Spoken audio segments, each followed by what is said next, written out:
हरइछु अनेक आममानकर निजस्व लोक मान को हरई आमे मर्माहित अटु आमे दुखित मध्य अटु किंतु ईश्वरंकर अनुग्रह सब बेले आम पाई प्रचुर अटे। मु ईश्वर को धन्यवाद दिए ग्रुप पाई आउ ग्रुप रो समस्त कर्मकर्ता होस्ट आज्ञा को पाई ए दुख रो दिन मध्यरे ए अभावर दिन मध्यरे ए अल्प आयर दिन मध्यरे प्रत्येक दिन 3 थर ईश्वरंकर वाक्य तांको लोक मान को सुनैबा पाई से प्रयास करिसंती। तांको आ तांको परिवार को आशीर्वाद करंतु प्रभु। नेहमिया तुल्य नेहमिया जने शासनकर्ता थिले, जने राज्यपाल थिले, बाबिल नगर में थिले, किंतु सुसन राजधानी रही कि राजांकर कार्य रे अभ्याहत होइकी राजांक कार्य रे नियुक्त होइकी से तांको लोक पाए सब बेले चिंता करुथिले।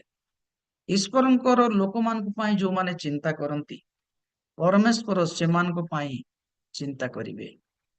आश्चर्य कथा अनेक पालक अनेक प्रचारक माने अछंती किंतु सेही भरी एक बड़ पदक्षेप नहीं तांकर प्रिय दास जगदीश आज्ञा सुजोग समस्त प्रदान करिसंती। एक आदर्श गत प्रार्थना आम चली प्रतिदिन 3 थर शुणा तेज 2025 मसीहा को आम मैंने पाइचु केवल तांकर अनुग्रह। इस्राएल लोक माने तांको जीवन यात्रा मध्य 40 वर्ष काल से माने ईश्वरंकर उपस्थिति रे रही आसीतिले। नियम सिंधुक तांको आगे आगे जाउतिला। लेवीय माने नियम सिंधुक को बहुतिले तथापि से माने ईश्वर को बेले बेले निजस्व अनुभव करुनथिले। सेति पय अनेक लोक प्रांतर रे मरिगले। सेमानकर जीवन यात्रा 20 लाख रु आरंभ करी 2 जन रे से माने पहुंचीतिले।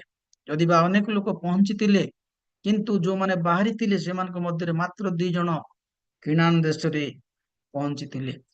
ईश्वरंकर वाक्य कहे आमे समस्त को जे आममानकर यात्रा आममानकर एई जो जीवन आममानकर नुहे। ईश्वरंकर वाक्य कहे जे इस्राएल लोक मान को परमेश्वर अपना डेणा रे बोही कि जानिले। छुआ पक्षी जो प्रकार तार उत्कृष्ट पक्षी जो प्रकार तार छुआ मान को तार डेणा रे बोही आने से प्रकार से अपना डेणा रे से मान को बोहिले। आपण जदि द्वितीय विवरण तार 32 अध्याय 11 पदर देखिबे ताहले से तांको डेणा रे बोही कि आनिबे। या तांकर धर्म कर्म नाही, तांकर योग्यता नाही, तांकर कोनोसी गुणबली नाही, तांकर सौंदर्य नाही, पिता मातांक ठारू आनिथिबा अधिकार नाही, केवल तांकर अनुग्रह। वे तो मने जो अनुभव करे एई वर्ष आममानक पाए परमेश्वर नुआटा देखैले तांको डेणा रे 24 पर्यंत बोही जाने ये 25 मसीहार 3 दिन रे पहुंचैछंती। सेति पाए आमे ईश्वर को देबा धन्यवाद देबा निहाती आवश्यक अटे। आउ ईश्वर तांको लोक मानकू सब बेले से जत्न नियंती।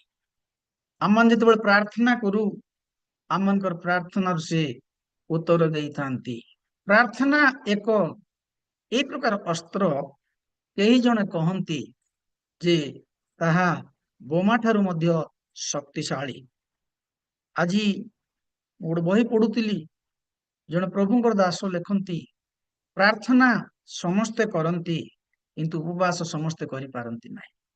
आज 3 तारीख जो माने उपवास करछंती जदि जो माने प्रभुंको ठारे निजको नियोजित करछंती से माने संपूर्ण शक्तिशाली अटंती। परमेश्वरंकर इंजिन रो एक अंश बोली के से तांको बही रे से लेखंती।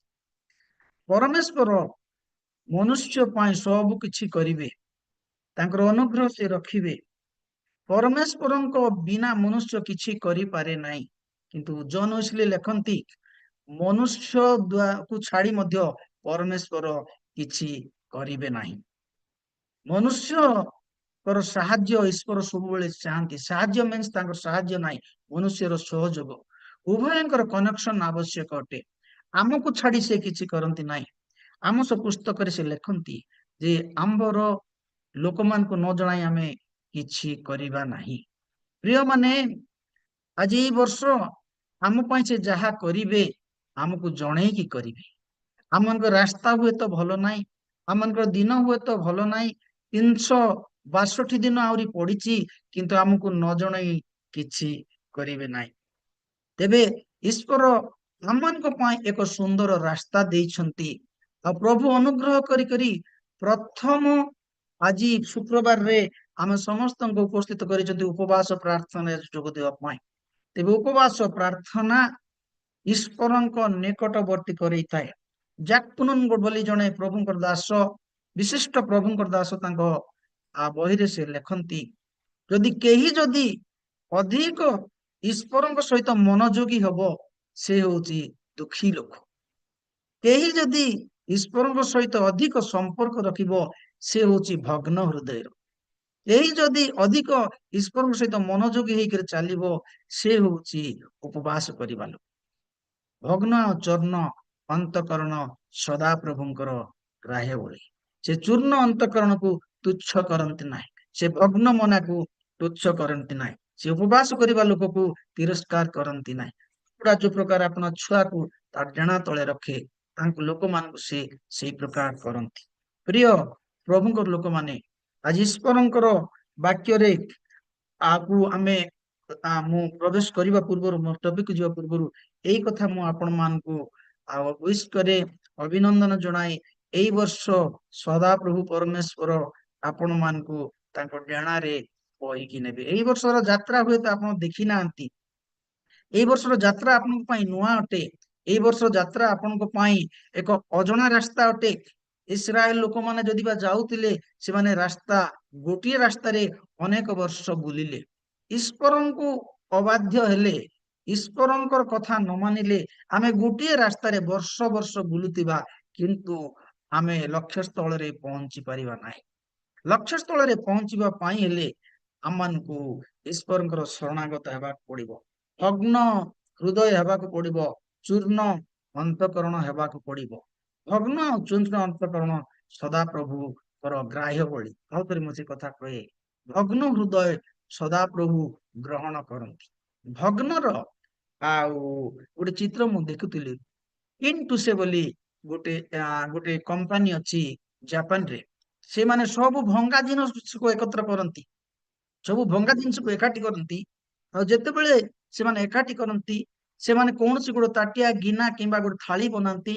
ବହୁତ ସୁନ୍ଦର ସେଇଟା, ତାର ଅରିଜିନାଲ ସୌନ୍ଦର୍ଯ୍ୟକୁ ସେ ମାରିଦେବ, ତାର ଅରିଜିନାଲ ସୌନ୍ଦର୍ଯ୍ୟ ଠାରୁ ଆଉ ସୌନ୍ଦର୍ଯ୍ୟ ହବ।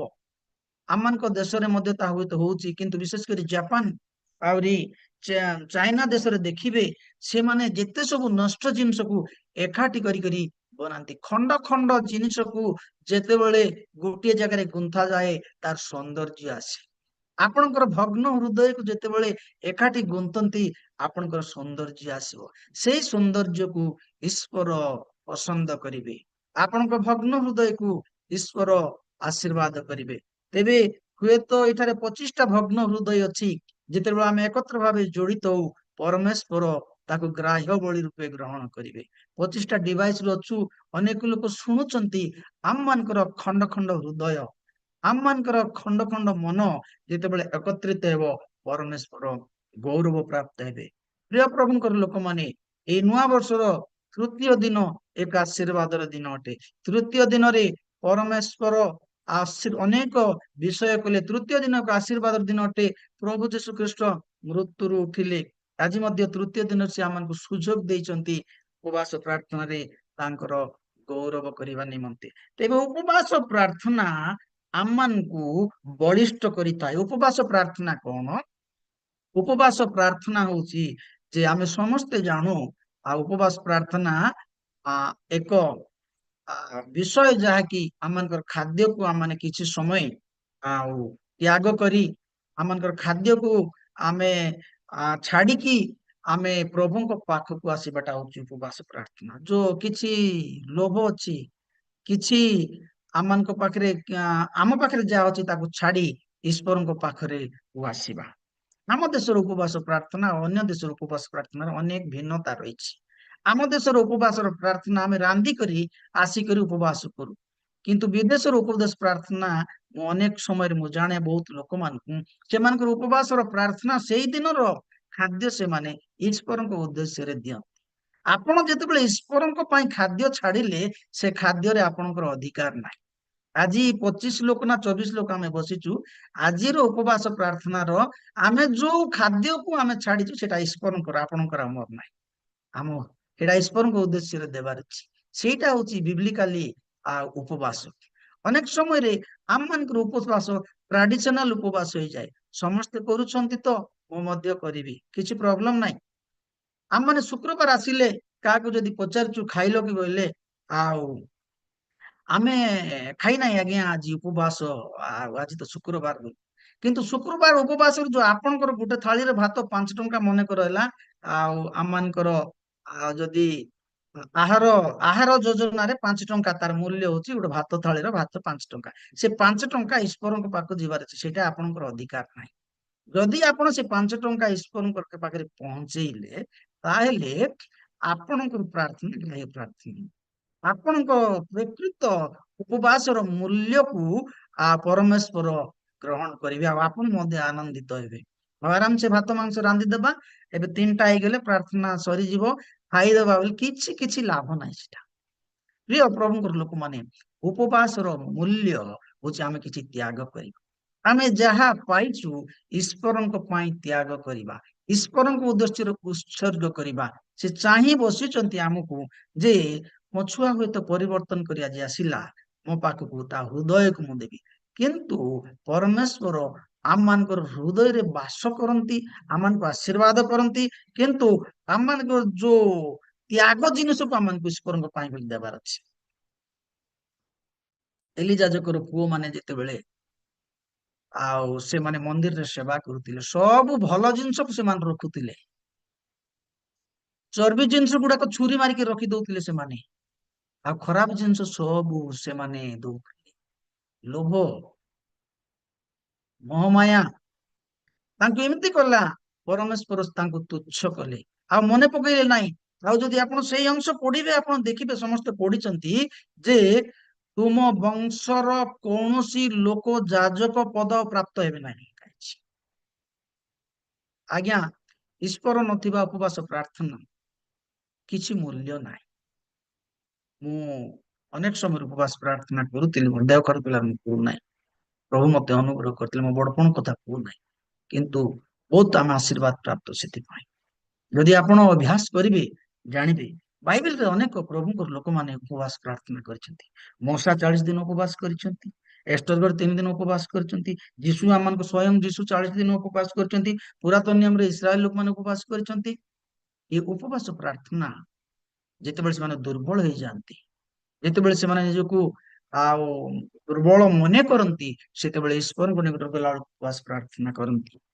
ତେବେ ଆଜିର ଉପବାସ ପ୍ରାର୍ଥନା ଆମମାନଙ୍କ ପାଇଁ ଏକ ଆଶୀର୍ବାଦର ପ୍ରାର୍ଥନା ହଉଛୁ। ଆମେ ଯାହା ତ୍ୟାଗ କରିଛୁ, ଆମମାନଙ୍କର ବହୁମୂଲ୍ୟ ସମୟକୁ, ଆମମାନଙ୍କର ବହୁମୂଲ୍ୟ ଖାଦ୍ୟକୁ, ତାହା ପରମେଶ୍ୱର ଶୁଣନ୍ତୁ ଆଉ ଆମମାନଙ୍କୁ ଅନୁଗ୍ରହ କରନ୍ତୁ। ତେବେ ପ୍ରଥମ ଉପବାସ ପ୍ରାର୍ଥନା ମୁଁ କହିବି କଣ ପାଇଁ ଆମମାନେ ଉପବାସ ପ୍ରାର୍ଥନା କରିବା, ବାଇବେଲ କଣ କହେ? ପ୍ରଥମ ଉପବାସ ପ୍ରାର୍ଥନା ହଉଛି, ଆମେ ଦେଖୁଛୁ ଯେ ମନ ଫେରଣର ଉପବାସ ପ୍ରାର୍ଥନା। ଯେତେବେଳେ ଜଣେ ବ୍ୟକ୍ତି ଆଉ ତାର ମନକୁ ଫେରଣ କରେ, ସେତେବେଳେ ସେ ପ୍ରାର୍ଥନା କରେ। ନିନିବି ନଗରରେ ଆମେ ଦେଖୁଛୁ, ଆମେ ସମସ୍ତେ ଜାଣିଥିବା କାହାଣୀକୁ ମୁଁ କହିବି।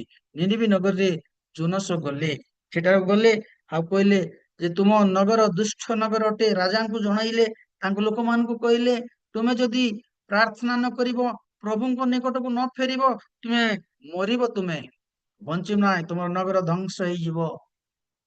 ନିନିବି ନଗରୀ ସେତେବେଳେ ଗୋଟେ ବହୁତ ବଡ ନଗରୀ ଥିଲା। ନିନିବି ନଗରୀ ସମୁଦ୍ର କୂଳରେ ସେ ରହିଥିଲା ତାହା, ଆଉ ସେଠି ବହୁତ ଦୁଷ୍ଟ ଲୋକମାନେ ଥିଲେ।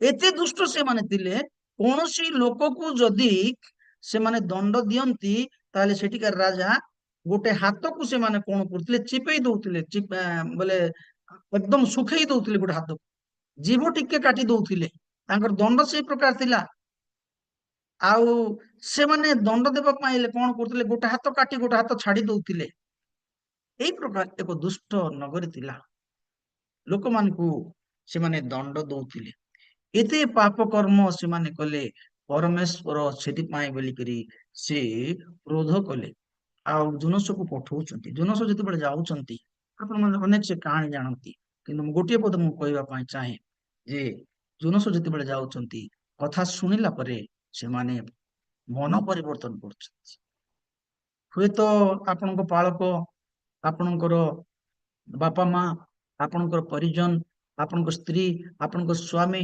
आपणक लोक माने यदि किछि भूल विषय आपनको देखंती यदि आपण ताकू ग्रहण करती परमेश्वर आपनको आशीर्वाद करेंगे मु आपणकर जीवन रे पाप स्वीकार करी मन फेरण करवाटा हूँ सबुठारु गुरुत्वपूर्ण थियोलॉजी भाषा रे कुआ जाए ताकू जे जणे व्यक्ति तार तीनोटी सोपान रे जीवन यापन काटिबार अछि नंबर 1 से होची आउ धार्मिक करण हेबा दरकार अछि आउ नंबर 2 पवित्रकरण हेबार अछि नंबर 3 होची आउ से तार पर जीवन को से ईश्वर पाई महिमान्वित करी बंचिबार कि धार्मिक करण कौन धार्मिक करण प्रतिदिन आम जीशु को पाइला परे आम मानकर धार्मिक जीवन को आम मान आग को पढ़ेबा पड़े तेरे पवित्रकरण कौन पवित्रकरण होची प्रतिदिन आम माने प्रार्थना करी करी आम मान जीवन को मान को पाप क्षमा मागवार अछि आपण जेते जहा करिथांतु जदि भूल रे जाणु कि न जाणतरे संध्या बेले आम माने बसी ईश्वर निकट पाप क्षमा मागिबार अछि जो माने पाप क्षमा मागंती परमेश्वर से मान को उच्च रे रखंती से मान को आशीर्वाद करंती से मान को से व्यवहार करंती अनेक लोक पाप करि अछंती किंतु जो माने क्षमा मागी छंती से माने दया प्राप्त होई छंती जो माने क्षमा मागी छंती से माने आशीर्वाद पाई अछंती दाऊद जने इस्राएल सफल राजा तांको तुल्य केही नथिले बोली लेखा जाए दाऊदଙ୍କ परे परे आमे जेते सब राजा को हम माने देखु सब जगह लेखा है से दाऊदଙ୍କ तुल्य भल काम कले प्रिय माने जेते बेले से माने आ तांको कथा आमे देखु सेते बेलକୁ से अनेक पाप आ भूल काम करिसंती जेते बेले से भूल कले सेते बेलକୁ भाववादी मान तांको पाखु जाउतले जणे मात्र राजा को आमे देखि पारिचु जे जणे नम्र राजा से होचंती दाऊद से भूल कले भाववादी पाखे पहुंचले सब बेले से क्षमा मागिचंती उदाहरण स्वरूप से जेते बेले बेच्छबा को नेले सेते बेलକୁ से तांको स्वामी को दाऊदंकर जेते बेले मारिले सेते बेलକୁ नाथन जाय जेते बेले तांको पाखरे पहुंचुचंती से कहउचंती तुम देश रे आउ जणे गरीब लोक थिला गोटे देश रे जे तार गोटे छोटिया मेंढा थिला ताकू जणे बड़ लोक थिला ताकू से हरण करी नेला बोले दाऊद से पचारते किए से मूर्ख को किए से लोक एपरी कर्म मो राज्य रे हबो नाही सेते नाथन भविष्य वक्ता कहते तुमे से मूर्ख तुम पाखरे से दुष्टता काम रही ओ कि आश्चर्य कथा आज्ञा से निजको गर्व करुचंती मु सूची मु पवित्र मु बड़ लोक मो पाखे छलना नाही मो पाखे पाप नाही किंतु सदा प्रभु पर अंतकरण देखंती सदा प्रभु पर आम मन कथा जानती से निजको सूची बोली भाबुतिले किंतु परमेश्वर दास नाथन कहे तुमे से व्यक्ति सांगे सांगे से नम्र हेले मुंड को लुआइले पाप क्षमा मागिले भूल कले आमे गीत संहिता 51 रे तांकर पाप को स्वीकार कथा आमे न देखि पारुछु नम्र लोक मान को सदा प्रभु आशीर्वाद करंती चूर्ण मंत प्राण लोक मान को सदा प्रभु आशीर्वाद करंती जो माने निजको ईश्वर निकट समर्पित करती पाप क्षमा मागिबा लोक मान को सदा प्रभु आशीर्वाद करू जयल भागवती कथा जो आम देखू जयल 1:14 पद लेखा जाए से गोटे उपवास घोषणा करागला कहले समस्ते उपवास कर जयल भाववादी समय रे आउ से पाखे अनेक समस्या रही तेरे जिते से माने उपवास घोषणा कले सेते बेलକୁ आ समस्ते आ से माने उपवास रहिबा पाई बोल मनस्थ कले ताकू କମ୍ୟୁନିଟି ଫାଷ୍ଟିଂ ବୋଲିକରି କହନ୍ତି। ଯୋଉ ଉପବାସ ପିଲା ଛୁଆ ସନ୍ତାନ ସନ୍ତତି ସମସ୍ତେ, ନେହେମିୟା ପୁସ୍ତକରେ ଲେଖା ହେଇଛି, ସଦାପ୍ରଭୁଙ୍କର ଠାରେ ଆନନ୍ଦ କରିବା ମୋର ବଳ ଅଟେ। ଆମେ ଯେତେବେଳେ ଏକତ୍ର ହେଇ ପ୍ରାର୍ଥନା କରୁ, ସେତେବେଳେ ସଦାପ୍ରଭୁ ମହା ବିଜୟ ଦେବେ। ତେବେ ଏଇ ଯୋଉ ଜୟଲଙ୍କ ସମୟରେ ମଧ୍ୟ ଯେତେବେଳେ ସେମାନଙ୍କର ପାପକୁ ଦେଖିଲେ, ସେମାନଙ୍କର ଗର୍ଭକୁ ଦେଖିଲେ, ଆଉ ଆଗାମୀ ସେମାନେ ଜାଣିପାରିଲେ ଆଗାମୀ ଦିନରେ ଏକ ବହୁତ ବଡ ବିପତ୍ତି ଆସୁଛି, ସେ ବିପତ୍ତିରୁ ରକ୍ଷା ପାଇବା ପାଇଁ ହେଲେ ଆମମାନଙ୍କୁ ପ୍ରାର୍ଥନା କରିବାକୁ ପଡିବ। ଓଡିଶାରେ ଅନେକ ବିପତ୍ତି ଆସିଛି, କାଲାମିଟି ଆସିଛି, ମହାବାତ୍ୟା ଆସିଛି। ଆଇ ଥିଙ୍କ ମୁଁ 1999 ବୋଧେ ସୁନାମି ଆସିଥିଲା, ଆମେ ଗୋପାଳପୁରରେ ଥିଲି ସେତେବେଳେ। 2 କିଲୋମିଟର ସମୁଦ୍ର ପଳେଇଲା, ଆମେ ଭାବିଲୁ ସମୁଦ୍ର ଶୁଖିଗଲା, ପଳେଇଲା, ଆସିବ ନାହିଁ। ଆଜ୍ଞା ତାର ଘଣ୍ଟାଟି ପରେ ଏକଦମ ମାଡି ବସିଲା, ସବୁ ଆସିକିରି ଆସିଲା ଯେ ଆଉ 10 କିଲୋମିଟର ଉପରକୁ ପାଣି ଜୁଆର ହେଇକିରି ଆସିଲା। ତେବେ ବିପତ୍ତି ସବୁ ଆଉ ରହିଛି। ଏଇ ମହାବିପତ୍ତିରୁ ଆଉ ଉଦ୍ଧାର ପାଇବା ପାଇଁ ହେଲେ ସେମାନଙ୍କୁ ପ୍ରାର୍ଥନା କରିବାକୁ ପଡିବ। ସେଥିପାଇଁ ଜୟଲ କହିଲେ ଯେ ତୁମ ପାଖରେ ପ୍ରଭୁଙ୍କ ଦିନ ଆସିବା ପୂର୍ବରୁ ଅନେକ ପ୍ରକାର ଦୁଃଖ ଯନ୍ତ୍ରଣା କଷ୍ଟ ଅଛି। ପଙ୍ଗପାଳ ଆସିବେ, ତୁମ ଶସ୍ୟକୁ ଖାଇଯିବେ, ଶତ୍ରୁମାନେ ଆସିବେ ତୁମକୁ ଆକ୍ରମଣ କରିବେ, ତୁମ ପାଇଁ କଷ୍ଟ ଅଛି। ସେତେବେଳେ ସେମାନେ ଉପବାସ ଘୋଷଣା କରୁଛନ୍ତି। ତା ବ୍ୟାକଗ୍ରାଉଣ୍ଡ ହଉଛି ସେଇଟା। ଜିହୁଦା ଦେଶର ଭବିଷ୍ୟତ ବକ୍ତା ଜୟଲ, ତାଙ୍କ ସେ ଯେତେବେଳେ ଘୋଷଣା କରୁଛନ୍ତି, ସମସ୍ତେ ନମ୍ର ହେଇ ସେମାନେ ପ୍ରାର୍ଥନା କରୁଛନ୍ତି। ଯେତେବେଳେ ସେମାନେ ପ୍ରାର୍ଥନା କଲେ, ସଦାପ୍ରଭୁ ସେମାନଙ୍କ ଉପରେ ପ୍ରସନ୍ନ ହେଲେ। ସଦାପ୍ରଭୁ ସେମାନଙ୍କର ବାଳକ ବାଳିକା ମାନଙ୍କ ଉପରେ ଆପଣ ଆତ୍ମା ଢାଳିଲେ, ସେମାନଙ୍କୁ ନୂତନ ରାସ୍ତା ଦେଲେ। ଯୋଶୟ ପୁସ୍ତକରେ ଲେଖାଯାଏ 1:3-4 ତୁମେ ଯୋଉ ରାସ୍ତାରେ ଯାଉଛ ତୁମେ ଜାଣିନାହ, ଅନେକ ରାସ୍ତା ଯିବାକୁ ଅଛି। ତୁମେ ଯେତେବେଳେ ନମ୍ର ହବ, ସେତେବେଳକୁ ଆମକୁ ତୁମ ନୂଆ ରାସ୍ତା ଦେଖେଇବା। ଆଉ ତୁମେ ଯିବା ସମୟରେ ଆମେ ତୁମ ସଙ୍ଗରେ ରହିବା, ତୁମକୁ ଆଶୀର୍ବାଦ କରିବା, ଆମେ ତୁମର ପରମେଶ୍ୱର ହେବା, ତୁମ ସାଙ୍ଗେ ଯୁଦ୍ଧ କରିବା। କିନ୍ତୁ ତୁମେ ନମ୍ର ହେବାକୁ ପଡିବ, ତୁମ ଉପବାସ ପ୍ରାର୍ଥନା କରିବାକୁ ପଡିବ। ତେବେ ଆଜିର ଉପବାସ ଆମମାନଙ୍କ ପାଇଁ ଏକ ମନ ଫେରଣର ଉପବାସ ହଉ। ଯଦି ଆମମାନଙ୍କ ଜୀବନରେ କିଛି ତ୍ରୁଟି ଅଛି, ଆମେ ପ୍ରଭୁଙ୍କୁ କ୍ଷମା ମାଗି ଆମେ ଆଗକୁ ବଢିଲେ ପ୍ରଭୁ ଆମମାନଙ୍କୁ ଆଶୀର୍ବାଦ କରିବେ। ନିନିବି ନଗରକୁ ଯଦିବା ଦଣ୍ଡ ଥିଲା, ଯଦିବା ବିଚାର ଥିଲା, ଯଦିବା ଅଭିଶାପ ଥିଲା, ଯଦିବା ଦୁଷ୍ଟତାରେ ସେମାନେ ପରିପୂର୍ଣ୍ଣ ଥିଲେ, କିନ୍ତୁ ସେମାନଙ୍କର ମନ ପ୍ରେରଣ ସେ ସହରକୁ ରକ୍ଷା କରିଥିଲା। ଏ ପ୍ରକାର କି ଜୁନସ ମଧ୍ୟ ଇଚ୍ଛା କରୁନଥିଲେ, ଆପଣ ମାନେ ସମସ୍ତେ ଜାଣନ୍ତି। ଜୁନସ ମଧ୍ୟ ଇଚ୍ଛା କରୁନଥିଲେ ସେଠିକି ଯିବା ପାଇଁ ବୋଲିକିରି, କିନ୍ତୁ ପରମେଶ୍ୱରଙ୍କର ମହାଦୃଷ୍ଟି ହେଲା। ସେମାନେ ଅଠା ପିନ୍ଧିଲେ, ସେମାନେ ନମ୍ର କଲେ, ସେମାନେ ପ୍ରାର୍ଥନା କଲେ, ସଦା ପ୍ରଭୁ ସେମାନଙ୍କର ଉତ୍ତର ଦେଲେ, ସେମାନଙ୍କୁ ସେମାନଙ୍କୁ ସୁରକ୍ଷା ଦେଲେ। ଦ୍ୱିତୀୟ କଥା, ଆମେ ଯେତେବେଳେ ଦେଖୁଛୁ ଯେ ନେହେମିୟାଙ୍କର ପ୍ରାର୍ଥନା, ମନ ପ୍ରେରଣର ପ୍ରାର୍ଥନା। ଇସ୍ରାଏଲ ଲୋକମାନେ ଯେତେବେଳେ ପାପ କଲେ, ସେତେବେଳେ ଆଉ ବାବିଲର ରାଜା ଆସିକି ସବୁ ଇସ୍ରାଏଲ ଲୋକମାନଙ୍କୁ ବାନ୍ଧି ନେଇଗଲେ। 3 ଥର କରିକି ନେଇଥିଲେ, ଆପଣ ମାନେ ଭଲସେ ଜାଣନ୍ତି ସେ କଥା। ପ୍ରଥମ ଡେପୋଟେସନ ଥିଲା ଆଉ ଆ, ଆ, 606। ଦ୍ୱିତୀୟ ଡେପୋଟେସନ ଥିଲା ତାଙ୍କର 597। ଆଉ ତୃତୀୟ ଯାତ୍ରା ଥିଲା ତାଙ୍କର 586 ସମୟରେ। ଯେତେବେଳେ ଇସ୍ରାଏଲ ଲୋକମାନେ ପାପ କଲେ, ସେତେବେଳକୁ ନବକୁତ ନିଶ୍ଚର ରାଜା ଆସି ସେମାନଙ୍କୁ ବାନ୍ଧିକି ନେଇଗଲେ। ଆଉ ଆପଣ ମାନେ ଜାଣନ୍ତି ଯେ ଏଇ ଦୁଇ ଗୋଷ୍ଠୀ ବହୁତ ଦୁଃଖ ପାଇଛନ୍ତି। ବେନ୍ୟାମିନ ଗୋଷ୍ଠୀ ଆଉ ଜିହୁଦା ଗୋଷ୍ଠୀ ବାରମ୍ବାର ସେମାନଙ୍କର ଜୀବନରେ କଷ୍ଟ ଦୁଃଖ ଆସିଛି। ଆଉ 10ଟା ଗୋଷ୍ଠୀର ପରିଚୟ ଆଜି ମଧ୍ୟ ନାହିଁ।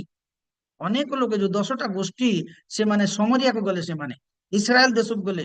2ଟା ଗୋଷ୍ଠୀ ଏମାନେ ଜିହୁଦା ଦେଶର ବୋଲି ଏମାନଙ୍କୁ ବର୍ଣ୍ଣନା କରାଯାଏ। ତେବେ ଏଇ ଯୋଉ 10ଟା ଗୋଷ୍ଠୀର ଅନେକ ପରିଚୟ ଆଜି ମଧ୍ୟ ନାହିଁ। ସେମାନେ ପଥଭ୍ରଷ୍ଟ ହେଇଗଲେ, ସେମାନେ ଈଶ୍ୱରଙ୍କ ଆଡକୁ ଆସିଲେ ନାହିଁ। ଯଦି ରାଜାବଳୀ ପୁସ୍ତକକୁ ଦେଖିବେ, ରାଜା ମାନଙ୍କର ଇତିହାସ, ସବୁଠୁ ଦୁଷ୍ଟ ରାଜା ମାନେ ଥିଲେ ଏଇ ଯୋଉ ଆଉ ଇସ୍ରାଏଲର ରାଜା ମାନେ। ଯଦି ବା କିଛି ଦୁଷ୍ଟ ରାଜା ଥିଲେ ଆଉ ଜିହୁଦାରେ ମଧ୍ୟ, କିନ୍ତୁ ଇସ୍ରାଏଲର ବହୁତ ଦୁଷ୍ଟ ରାଜା ଗୁଡାକ ଥିଲେ। ପରମେଶ୍ୱରଙ୍କ ଲୋକମାନଙ୍କୁ ସେମାନେ ଜୀବନରେ ମାରି ଦଉଥିଲେ। ଯେତେବେଳେ ଭଲ କଥା କହନ୍ତି, ତାଙ୍କ ଫେଭରରେ ନ କହନ୍ତି ସେତେବେଳକୁ ସେମାନେ ଈଶ୍ୱରଙ୍କର ଲୋକମାନଙ୍କୁ ହତ୍ୟା କରୁଥିଲେ। ସେମାନେ ପାପ କ୍ଷମା ମାଗିବା ପାଇଁ ଜମା ତାଙ୍କର ମନ ନଥିଲା। ନିଜକୁ ବଡିମା ଦେଖଉଥିଲେ, ନିଜକୁ ବଡ ଦେଖଉଥିଲେ। ବାସ ପାପ କ୍ଷମା ମାଗିବା ପାଇଁ ଜୀବନକୁ ପ୍ରବର୍ତ୍ତାଏ। ଆପଣ ପୁରା ପେଟ ଫୁଲ କରି ଖାଇଥାନ୍ତୁ, ଆପଣ ପ୍ରାର୍ଥନା କଲେ କେମିତି ଆପଣ ଅନୁଭବ କରିବେ? ଆଉ ପେଟ ଟିକେ ଭୋକିଲା କରି ଟିକେ ଖାଦ୍ୟ ଉଣା କରି ଖାଇଥାନ୍ତୁ, ଆପଣ ପ୍ରାର୍ଥନା କଲେ କେତେ ସନ୍ତୁଷ୍ଟ ହେବେ। ମନୁଷ୍ୟର ଜାଗତିକ ଖାଦ୍ୟ ଈଶ୍ୱରଙ୍କ ଠାରୁ ଆମକୁ ଦୂରେଇ ରଖେ। ଈଶ୍ୱରୀୟ ଖାଦ୍ୟ ଈଶ୍ୱରଙ୍କ ନିକଟରୁ ଆମକୁ ପାଖେଇକି ଆଣେ। ତେବେ ପ୍ରିୟ ମାନେ, ଉପବାସ ଆମମାନଙ୍କ ଜୀବନରେ ପାପ କ୍ଷମା ମାଗିବାର ସାହାଯ୍ୟ କରେ। ତେବେ ନିମିଆ କହିଲେ, ମୁଁ ଆମର ପିତୃବଂଶ ପାପ କରିଅଛୁ, ତୁମ ବିରୁଦ୍ଧରେ କୌଣସି ପ୍ରକାର ଭଲ କାମ କରିନାହୁଁ। ପ୍ରଭୁ ତୁମେ ଆମମାନଙ୍କୁ ଫେରେଇ କର ଆଣ, ତୁମେ ଆମକୁ ରେଷ୍ଟୋରେସନ କର। ଆମେ ବାଇବେଲରେ ଦୁଃଖ ପାଉଛନ୍ତି ଆମର ଲୋକ, ଆଉ ଇସ୍ରାଏଲରେ ବି ଯେତିକି ଲୋକ ଅଛନ୍ତି ସମସ୍ତେ ଅତି ଅଳ୍ପ ଲୋକ, ଯୋଉମାନେ କି କାଲା, ଠୋଟା, କେମ୍ପା, କଣା, ଏମାନଙ୍କର ସେ କୌଣସି ପ୍ରକାର ମର୍ଯ୍ୟାଦା ନାହିଁ, କୌଣସି ପ୍ରକାର ସେମାନଙ୍କ ଭ୍ୟାଲୁ ନାହିଁ। ଏଇ ପ୍ରକାର ଲୋକମାନଙ୍କୁ ଛାଡି ବାବିଲର ରାଜା ସମସ୍ତଙ୍କୁ ବାନ୍ଧି ନେଇ ଯାଇଛନ୍ତି ବାବିଲକୁ। ଆଉ ବାବିଲରେ ସେ କଣ କରିବେ? ଇସ୍ରାଏଲ ଦେଶ ତୁଲ୍ୟ ଜ୍ଞାନୀ ଦେଶ ବନେଇବେ, ବୁଦ୍ଧିମାନ ଦେଶ ବନେଇବେ, ତାଙ୍କ ଦେଶକୁ ସୌନ୍ଦର୍ଯ୍ୟ କରିବେ।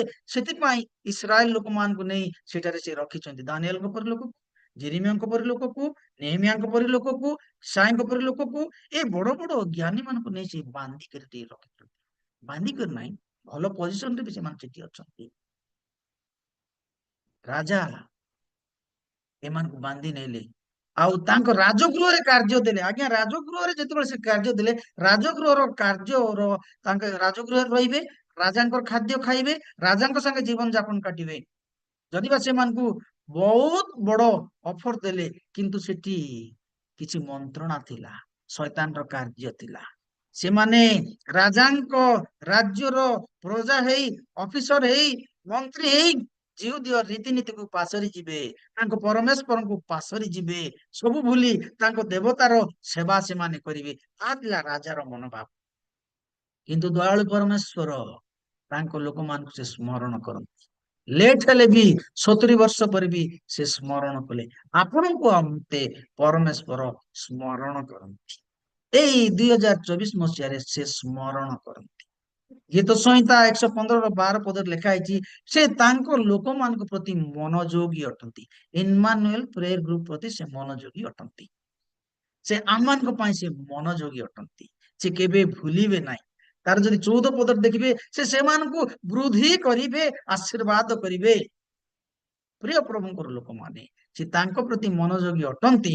ସେଥିପାଇଁ ସେ ନିମିଆକୁ ବାହାର କଲେ, ଏଜ୍ରାକୁ ବାହାର କଲେ, ଜିରୁବାବେଲକୁ ବାହାର କଲେ, ଆଉ ସେମାନଙ୍କୁ ଆଉ ଥରେ ଫେରେଇ ଆଣିବା ପାଇଁ ସେ ପ୍ରୟାସ କଲେ। ଏଇ କଥା ଯିଶାୟ ଭବିଷ୍ୟତ ବକ୍ତା 70 ବର୍ଷ ପୂର୍ବେ ସେ ଭାବବାଣୀ କରିଥିଲେ। ସେଇ ଭାବବାଣୀ ସଫଳ ହେଲା।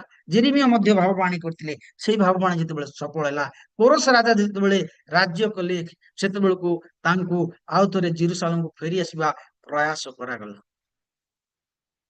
ସେତେବେଳେ କହୁଛନ୍ତି ନେହେମିୟା, ପ୍ରଭୁ ମୁଁ ଆମର ପିତୃବଂଶ ଆମେ ପାପ କରିଛୁ, ଆମେ କୌଣସି ଗୁଣରେ ଉତ୍ତମ ନୁହଁ। ଆମେ ହେଲେ କଣ କହିବା ପୁଣି? ଏ ରାଜା ଗାଦିରେ ଆମେ ବସିଛୁ, ରାଜ ଶାସନ କରୁଛୁ, ରାଜାଙ୍କର ରାଇଟ ହ୍ୟାଣ୍ଡ। ଆମେ କଣ, ଆମେ କେବେ ପାପୀ ହେଇପାରିବା? ଆମେ କେବେ ଛୋଟ ଲୋକ ହେଇପାରିବା? ଆମେ କେବେ ଭୁଲ କାମ କରିପାରିବା? ନା, ଆମେ କେବେ ନାହିଁ।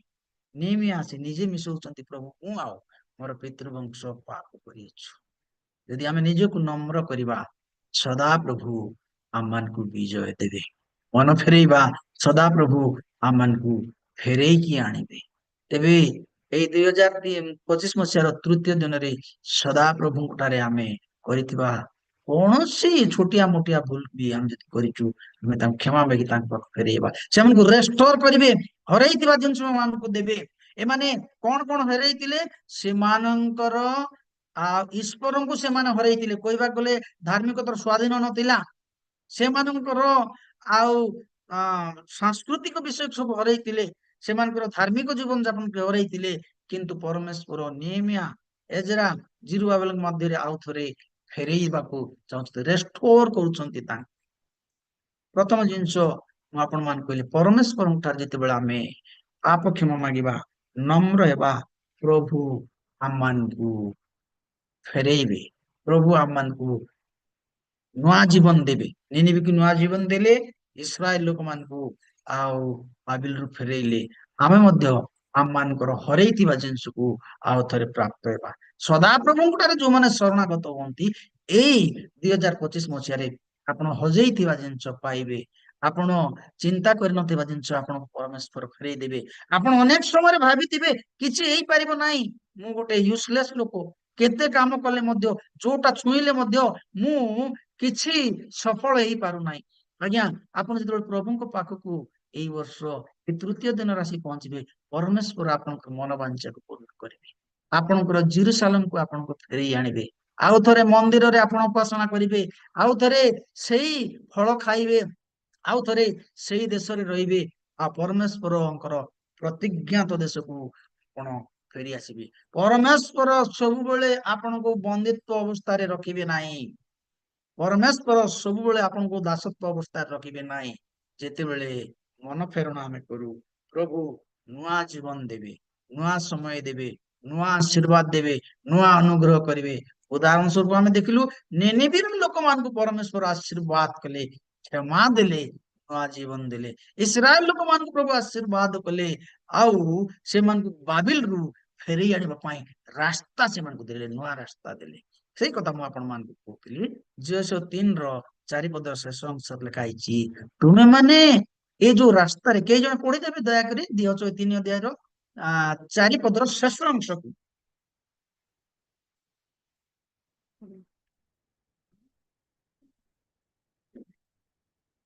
କାରଣ ଏଥିପୂର୍ବେ ତୁମେମାନେ ଏହି ପଥ ପାର ହୋଇ ଯାଇନାହ। ତେବେ ଯୀଶୁ କହୁଛନ୍ତି ତୁମେ କେବେ ରାସ୍ତା ଦେଇ ଯାଇନା 2025 ମସିହା ତୁମର ପାଇଁ ନୂଆ ରାସ୍ତା ତୁମକୁ ପ୍ରଭୁ କଢେଇ ନେବେ ତୁମ ସାଙ୍ଗରେ ରହିବେ ତୁମ ସାଙ୍ଗେ କଥା କହିବେ ତୁମକୁ ଆଶୀର୍ବାଦ କରିବେ ତୁମେ ବାକି ଫେରିବାର ଅଛି ପାପ କ୍ଷମା ମାଗିବାର ଅଛି ଉପବାସ କରିବାର ଅଛି ପ୍ରଭୁଙ୍କ ସାଙ୍ଗେ ଲାଗି ରହିବାର ଅଛି ପ୍ରିୟ ମାନେ ମନ ଫେରଣ ଈଶ୍ୱରଙ୍କ ନିକଟରେ ଗ୍ରାହ୍ୟ ଭଳି ଅଟେ ଯେତେବେଳେ ହଜିଗଲା ପୁଅ ଆମେ ତାକୁ ପ୍ରୋଡିଗାଲ ସନ ବୋଲି କହୁଛୁ ଯେତେବେଳେ ଫେରି ଆସିଲେ ପରମେଶ୍ୱର ତାଙ୍କୁ ଗ୍ରହଣ ଆପଣ ମତେ ଏ 2025 ମସିହାରେ ସେ ଗ୍ରହଣ କରିବାକୁ ଚାହାନ୍ତି ଆମେ ହଜେଇଥିବା ବିଷୟକୁ ସେ ଫେରେଇ ଦେବାକୁ ଚାହାନ୍ତି ତାହା ତାଙ୍କର ଅନୁଗ୍ରହ ପାଇଁ ଦ୍ୱିତୀୟ କଥା ଆମେ ଦେଖିବା ବିଚାରକର୍ତ୍ତା ପୁସ୍ତକ ତାର 20 ଅଧ୍ୟାୟ 26 ପଦରେ ଲେଖାଯାଏ ପ୍ରଭୁ ତାଙ୍କ ଲୋକମାନଙ୍କୁ ଉପବାସ କରିବା ଲୋକମାନଙ୍କୁ ବିଜୟ ଜୀବନ ଦେବେ ଏଇ ଯୋଉ ବିଚାରକର୍ତ୍ତା 20 ଅଧ୍ୟାୟରେ ଏକ ରୋଚକୀୟ ଘଟଣା ସେ ଯାହାର ଲେଖାଯାଏ ଇସ୍ରାଏଲ ଲୋକମାନେ ଯୁଦ୍ଧକୁ ଗଲେ ଯେତେବେଳେ ସେମାନେ ଯୁଦ୍ଧକୁ ଗଲେ ସେମାନେ ହାରିଗଲେ ଆଜ୍ଞା ପ୍ରଥମେ ଏଇ ମନୋନୀତ ଲୋକ ଯାହାକୁ ପ୍ରଭୁ କଢେଇ କରି ବଢେଇ କରି ପଥରରେ ପାଣି ଦେଇକରି ସ୍ୱର୍ଗୀୟ ମାନା ଦେଇକରି ବଳ ଶକ୍ତି ଦେଇକରି ଆଣିଛନ୍ତି ସେମାନଙ୍କୁ ଯୁଦ୍ଧ କଲାବେଳେ ସେମାନେ ହାରି ଯାଉଛନ୍ତି ନିଜ ବଳ ନିଜ ଶକ୍ତିରେ ମନୁଷ୍ୟ ଜୟଯୁକ୍ତ ହେଇପାରିବ ନାହିଁ ବିଚାରକର୍ତ୍ତା 20 ର 26 ପଦରେ ଲେଖାଯାଏ ଫେରି ଆସୁଛନ୍ତି 24 25 26 ଆପଣ ପଢିବେ ଜାଣିପାରିବେ କିନ୍ତୁ ତା ପରଦିନ ସେମାନେ ଯେତେବେଳେ ଉପବାସ ପ୍ରାର୍ଥନା କଲେ ଯୁଦ୍ଧକୁ ଗଲେ ଯୁଦ୍ଧରେ ସେମାନେ ଜୟ ହେଲେ ଈଶ୍ୱରଙ୍କର ଠାରେ ଶରଣାଗତ ଯେତେବେଳେ ଆମେ ହଉ ସେତେବେଳେ ପ୍ରଭୁ ଆମମାନଙ୍କୁ ବିଜୟ ଜୀବନ ଦେବେ ଆଶୀର୍ବାଦ କରିବେ ତାଙ୍କ ଡେଣା ତଳେ ରଖିବେ 26 ପଦକୁ ପଢିବା ଆମେ 20 ଅଧ୍ୟାୟରେ 26 ପଦ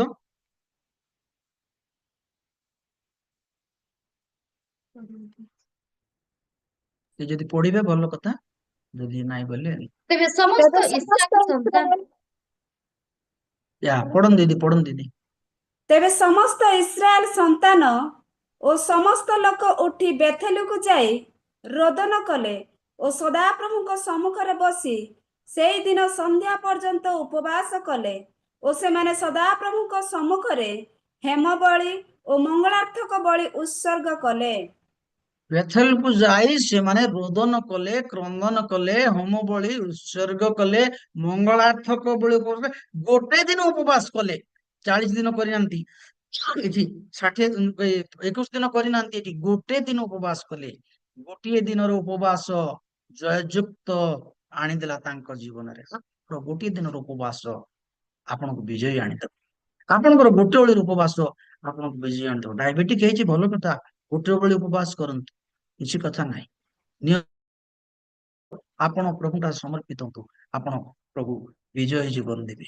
ତେବେ ମୋର ଦ୍ୱିତୀୟ କଥା କହିବା ଥିଲା, ଆପଣ ଯେତେବେଳେ ମୁଁ ଯେତେବେଳେ ଆମେ ଉପବାସ କରୁ ପ୍ରଭୁ ଆମମାନଙ୍କୁ ବିଜୟ ଦେବେ। ମର୍ଦ୍ଦଖୟକୁ କୁହାଗଲା ସମସ୍ତ ଜିହୁଦୀୟ ଲୋକକୁ ମରାଯିବ, 3 ଦିନ ପରେ ଆଉ ସେମାନେ ବଞ୍ଚିବେ ନାହିଁ। ସେ ବିଚଳିତ ହେଲେ ନାହିଁ, ଚିନ୍ତା କଲେ। ସେତେବେଳେ ଏଷ୍ଟରଙ୍କ ପାଖକୁ ଖବର ପଠେଇଲେ, ଆଗ ଏଷ୍ଟର ତୁମେ ଆଉ ତୁମର ପିତୃବଂଶ ମରିବ, ମୁଣ୍ଡ କଟାଯିବ, ସେମାନଙ୍କୁ ସୁରକ୍ଷା ନାହିଁ। ଟିକେ ଲେଟ୍ ହେଲା ଉତ୍ତର ଆଇବାଟା। ସେତେବେଳକୁ ମର୍ଦ୍ଦକୟ କହୁଛନ୍ତି, ତୁମେ ଯେ ରାଜଘରେ ଥାଇକିରି ବଞ୍ଚିବ ଏ କଥା ଭାବ ନାହିଁ। ତୁମେ ପରମେଶ୍ୱର ତୁମେ ଯଦି ରାଣୀ ହେଇକିରି ସାହାଯ୍ୟ ନ କରିବ, ସାହାଯ୍ୟ ଆଉ କୋଉଠାରୁ ଉତ୍ପନ୍ନ କରିବେ? ଆଜ୍ଞା, ଆପଣଙ୍କର କମ୍ଫର୍ଟ ଜୋନ୍ ଆପଣଙ୍କୁ ରକ୍ଷା କରିବ ନାହିଁ। ଆପଣଙ୍କର ଧନ ସମ୍ପତ୍ତି, ପଦ ପଦବୀ, ଟଙ୍କା ସୁନା କିଛି ଆପଣଙ୍କୁ ରକ୍ଷା କରିବ ନାହିଁ। ହୁଏତ ଏଇ ଚିନ୍ତାଧାରା ନେଇ ଏଷ୍ଟରଙ୍କୁ ସେ ଖବର ପଠାଉଛନ୍ତି ଯେ ତୁମେ ଭାବ ନାହିଁ ରାଣୀ ହେଇକି ରହିଛ, ସବୁ ତୁମ ପାଖରେ ଅଛି। ଦିନକର ଘଟଣା ଆପଣ ମାନେ ସମସ୍ତେ ଜାଣନ୍ତି। ବାବିଲକୁ ଯେତେବେଳେ ଆକ୍ରମଣ, ବାବିଲକୁ ଯେତେବେଳେ ସମୃଦ୍ଧି ହେଲା, ସେତେବେଳେ ରାଜା ନବକୁଶନେସର ଛାତ ଉପରକୁ ଗଲେ। ଛାତ ଉପରକୁ ଯାଇ ବୁଲୁଛନ୍ତି, ଏତେ ସୁନ୍ଦର ବାବିଲ, ଓ ବିୟୁଟିଫୁଲ। ସେଠିର ଗଛ, ସେଠିର ଫଳ, ସେଠିର ପବନ, ସେଠିର ସୌନ୍ଦର୍ଯ୍ୟ ଏତେ ସୁନ୍ଦର। ସେ କହିଲେ, ହେ ନବକୁଶନେସର, ତୁମ ଦ୍ଵାରା ଏଟା ହେଇପାରିଛି। ଯଦି ମୁଁ ନଥାନ୍ତି ତାହେଲେ ଏ ବାବିଲ ଏତେ ସୁନ୍ଦର ହେଇନଥାନ୍ତା। ସଦାପ୍ରଭୁ ଏ ଦୁଷ୍ଟର କଥାକୁ ଶୁଣିଲେ, କହିଲେ, ଏ ଦୁଷ୍ଟ, ଆଜି ତତେ ଘାସ ଖାଇବାକୁ ପଡିବ। ସେ ଘାସ ଖାଇଲେ। ମନୁଷ୍ୟର ଗର୍ବ ତାକୁ ପତନର କାରଣ ହେଇଥାଏ। ସବୁ ଧନ ସମ୍ପତ୍ତି, ସବୁ ଧନୀ ଲୋକଟି ପରିପୂର୍ଣ୍ଣ କହିଲା, କହିଲା ରେ ମନ କେତେ ଖାଉଛୁ ଖା, କେତେ ପିଉଛୁ ଆରାମସେ ରହ। ପ୍ରଭୁ କହିଲେ, ରେ ଦୁଷ୍ଟ, ଆଜି ତୋ ଜୀବନ ତୋ ଠାରୁ ନିଆଯିବ। ମୋ ପ୍ରିୟ ପ୍ରଭୁଙ୍କର ଲୋକମାନେ, ଈଶ୍ୱର ବିହୀନ ଜୀବନ, ଈଶ୍ୱର ବିହୀନ ଜୀବନ ଆପଣଙ୍କୁ ଶୁଷ୍କତା ଆଣିଦେବ। ତେବେ ବିଜୟ ଲାଭ କରିବା ପାଇଁ ଅଛି, ତେବେ ଆମମାନେ ପ୍ରଭୁଙ୍କ ପାଖକୁ ଯିବାକୁ ପଡିବ। ଏଷ୍ଟର ତାର ଦାସୀମାନେ ସେମାନେ ମନୋନୀତ କଲେ, ନିର୍ଣ୍ଣୟ କଲେ ସେମାନେ ଉପବାସ ପ୍ରାର୍ଥନା କରିବେ। ମର୍ଦ୍ଦକୟଙ୍କୁ ପଠାହେଲା, ସମଗ୍ର ଜିହୁଦୀୟ ଲୋକମାନଙ୍କୁ ସେ ରାଜ୍ୟରେ ପଠାଗଲା। ସେମାନେ ଉପବାସ ପ୍ରାର୍ଥନା କରିଲେ। ଯେତେବେଳେ ସେମାନେ ଉପବାସ ପ୍ରାର୍ଥନା କରିଲେ, ପ୍ରଭୁ ନୂଆ ରାସ୍ତା ସେମାନଙ୍କ ପାଇଁ ଖୋଲିଦେଲେ। ପରମେଶ୍ୱର ତାଙ୍କ ପ୍ରାର୍ଥନାରେ ସନ୍ତୁଷ୍ଟ ହେଲେ। ଏଇ ଯୋଉ ଲୋକମାନେ, ଇସ୍ରାଏଲ ଲୋକମାନେ, ଏମାନେ ଭାବିଥିଲେ ଆମେ ସବୁ କିଛି କରିପାରିବୁ, କିନ୍ତୁ ପ୍ରଭୁ ବିହୀନ ଜୀବନରେ ଯୁଦ୍ଧକୁ ଗଲେ ସେମାନେ ପରାଜୟ କଲେ। ଆପଣଙ୍କର ଭଗ୍ନ ଅନ୍ତକରଣ ଈଶ୍ୱରଙ୍କ ହୃଦୟକୁ ତରଳେଇ ଦେବ। ପ୍ରିୟ ଲୋକମାନେ, ଆପଣଙ୍କର ପ୍ରଭୁ ପ୍ରିୟ ଜୀବନ ଈଶ୍ୱରଙ୍କ ନିକଟକୁ ଟକେଇ ଦେବ। ସେଇଦିନ ସେ କୁଷ୍ଠୀ ଜଣକ ଯେତେବେଳେ ବସିଛନ୍ତି, ଯୀଶୁ ଯାଉଛନ୍ତି, ସେ ଡାକ ପକାଉଛନ୍ତି, ତାଙ୍କ ଡାକ ଯୀଶୁଙ୍କୁ ଅଟକେଇ ଦେଲା ବାଟରେ। ଯାଇପାରିବ ନାହିଁ, ହେ ଦାଉଦ ସନ୍ତାନ ମତେ ଦୟା କର। ଶୁଣିଲେ, ସେ ଅଟକି ଗଲେ ତାଙ୍କ ପାଇଁ। ଆପଣ ଯେତେବେଳେ ଡାକ ପକେଇବେ, ପ୍ରଭୁ ଆପଣଙ୍କୁ ମାଡିକି ଆଗକୁ ଯିବେ ନାହିଁ, ଅଟକି ଯିବେ। କହିବେ, ଛୁଆ କଣ ହେଲା କୁହ, ମୁଁ ତତେ ଆଶୀର୍ବାଦ କରିବି। ସେ ଆଗକୁ ଯିବାର ଅଛି, କିନ୍ତୁ ଆପଣଙ୍କର ଡାକରେ ସେ ଅଟକି ଯିବେ। ଆଜିକାଲି ସୁପରଫାଷ୍ଟ ଏକ୍ସପ୍ରେସ ଯାକ ଯାଉଛି, କିନ୍ତୁ ଅଟକି ନଥିବା ଜାଗାରେ ବେଳେ ବେଳେ କୌଣସି ଜାଗାରେ ଅଟକିବ ନାହିଁ, କିନ୍ତୁ ଈଶ୍ୱର ଯେତେବେଳେ କହନ୍ତି ସେତେବେଳେ ଅଟକିଯିବ। ଈଶ୍ୱରଙ୍କର ଆଦେଶ ହେଲେ ଅଟକିଯିବ। ପ୍ରଭୁ ସ୍ୱର୍ଗ ଆଉ ପୃଥିବୀର ପ୍ରଭୁ ସେ ଏ କୁଷ୍ଠୀର କଥା ଶୁଣିକରି ଅଟକି ଗଲେ। କୁଷ୍ଠୀର କଣ ଭେଲୁ? କିଛି ଭେଲୁ ନାହିଁ କୁଷ୍ଠୀର। ସେତେବେଳେ ସେ ରାଜଦାଣ୍ଡ ସେ ଦାଣ୍ଡର ବାହାରେ ରହୁଥିଲେ। ତାର ଖାଦ୍ୟ ଅଲଗା, ତାର ବସ୍ତ୍ର ଅଲଗା, ତା ପାଇଁ କୌଣସି ପ୍ରକାର ଆଉ ଉତ୍ତମ ସୁଯୋଗ ନଥିଲା। କିନ୍ତୁ ସ୍ୱର୍ଗ ପୃଥିବୀର ପରମେଶ୍ୱର ତାକୁ ମନେ ପକେଇଲେ। ପୃଷ୍ଠିତୁଲ୍ୟ ମାନେ ନଗରର ବାହାରେ ଆମମାନଙ୍କର ସୌନ୍ଦର୍ଯ୍ୟ ନାହିଁ, ଆମମାନଙ୍କର ଗୁଣ ନାହିଁ, ଆମମାନଙ୍କର ବଳ ନାହିଁ, ଆମମାନଙ୍କ ପାଖରେ କୌଣସି କ୍ଷମତା ନାହିଁ, କିନ୍ତୁ ପରମେଶ୍ୱରଙ୍କୁ ଯେତେବେଳେ ଡାକ ପକେଇବା ଆମ ପାଇଁ ଅଟକି ଯିବେ, ଆଗକୁ ବଢିବ ନାହିଁ। ଝିଅ ସହେ କହିଲେ ପ୍ରଭୁ ତୁମେ ଯଦି ସତ୍ୟ ପରମେଶ୍ୱର, ମୁଁ କହୁଛି ସୂର୍ଯ୍ୟ ସ୍ଥଗିତ ହୋଇଯାଉ ଗୋଟିଏ ଦିନ। ସୂର୍ଯ୍ୟ ସ୍ଥଗିତ ହେଇଗଲେ ଆଜ୍ଞା, ପୃଥିବୀ ଇତିହାସରେ ଗୋଟେ ଦିନ ସୂର୍ଯ୍ୟ ଗୋଟେ ଦିନ ସୃଷ୍ଟି ଇତିହାସରେ ଗୋଟେ ଦିନ କମ ରେ ଚାଲୁଛି, ଗୋଟେ ଦିନ ବନ୍ଦ ହେଇଗଲା, ସୂର୍ଯ୍ୟ ସ୍ଥଗିତ ହେଇଗଲା।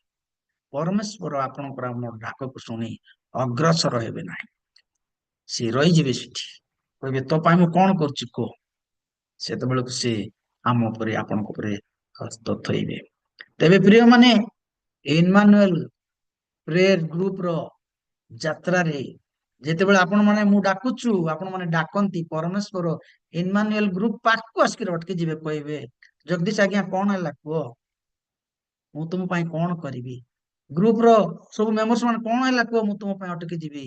ଆଜି ପୁରା 3 ତାରିଖ, 2 ଦିନ ବିତିଗଲା, ମୁଁ ତୁମ ପାଇଁ ଆଜି ଅଟକିଛି ତୁମ ଜାଗାରେ। ପରମେଶ୍ୱର ଆପଣଙ୍କ ପାଇଁ ଆପଣଙ୍କ ଜୀବନରେ ଅଟକିବେ। ହେଇପାରେ ସେଦିନ ଜକିଅ ଭାବିଥିଲା ମତେ କେହି ଦେଖୁନାହାନ୍ତି, କିନ୍ତୁ ଯାଉ ଯାଉ ଯୀଶୁ ଗଛ ମୂଳେ ଅଟକି ଗଲେ, କହିଲେ ଜକିଅ ଓହ୍ଲେଇ ଆସ। ଆପଣଙ୍କର ପୃଥକତାକୁ ପରମେଶ୍ୱର ପ୍ରକାଶ କରିବେ। ଯଦି ଆପଣ ପ୍ରକୃତରେ ଆତୁର ସହିତ ଯୀଶୁଙ୍କୁ ଦେଖିବା ପାଇଁ ଇଚ୍ଛା କରୁଛନ୍ତି, ପ୍ରକୃତରେ ଆତୁର ସହିତ ଯୀଶୁଙ୍କୁ ଡାକିବା ପାଇଁ ଇଚ୍ଛା କରୁଛନ୍ତି, ସେ ଆପଣଙ୍କ ପାଖରେ ପହଞ୍ଚି କହିବେ ତୁମେ ଓହ୍ଲେଇ ଆସ। ମୁଁ ଆଜି ଅବଶ୍ୟ ତୁମ ଘରେ ରହିବି।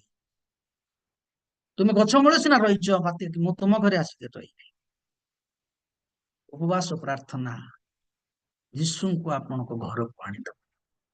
ଉପବାସ ପ୍ରାର୍ଥନା ମୃତ୍ୟୁ ମୁଖରୁ ବିଜୟ ଦେବ।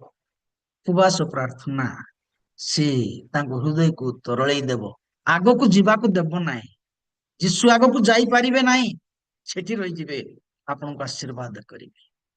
ସେ ଡାକୁଛନ୍ତି ଆପଣ, ତାଙ୍କର ପ୍ରେମର ଡେଣା ଆବରିକି, ତାଙ୍କର ହ୍ୟାଣ୍ଡସ୍ ଟଚ୍ କରି ସେ ଡାକୁଛନ୍ତି, ହେ ପରିଶ୍ରାନ୍ତ ଭାରଗ୍ରସ୍ତ ଲୋକ, ତୁମେ ମୋ ନିକଟକୁ ଆସ, ମୁଁ ତୁମମାନଙ୍କୁ ବିଶ୍ରାମ ଦେବି। ତୃତୀୟ କଥା, ପ୍ରଥମ କଥା ମୁଁ ଆପଣମାନଙ୍କୁ କହିଲି, ଉପବାସ ପ୍ରାର୍ଥନା ମନୁଷ୍ୟକୁ ମନ ଫେରଣ କରିବାର ସାହାଯ୍ୟ କରେ ଏବଂ ତାକୁ ସମ୍ପୂର୍ଣ୍ଣ ସୁରକ୍ଷା ଦିଏ। ଦ୍ୱିତୀୟ କଥା ମୁଁ କହିଲି ଆପଣମାନଙ୍କୁ, ଉପବାସ ପ୍ରାର୍ଥନା ଆପଣଙ୍କ ଜୀବନରେ ବିଜୟ ଆଣିଦେବ। ପରମେଶ୍ୱର ଆପଣଙ୍କ ପାଇଁ ଯୁଦ୍ଧ କରିବେ। ଯୁଦ୍ଧ ତ ଅଛି, ଆପଣ ଚୁପଚାପ ହେଇ ବସିଥିବେ, ଆପଣ ଆରାମସେ ରାତିରେ ଶୋଇଥିବେ, ପରମେଶ୍ୱର ଆପଣଙ୍କ ପାଇଁ ଯୁଦ୍ଧ କରି ବିଜୟ ଦେବେ। ତୃତୀୟ କଥା, ଉପବାସ ପ୍ରାର୍ଥନା ପରମେଶ୍ୱରଙ୍କ ଲୋକମାନଙ୍କ ପାଇଁ ଏକ ନୂତନ ଚାଳନା ଦେବ, ଇନ୍ସପାଇରେସନ ଦେବ।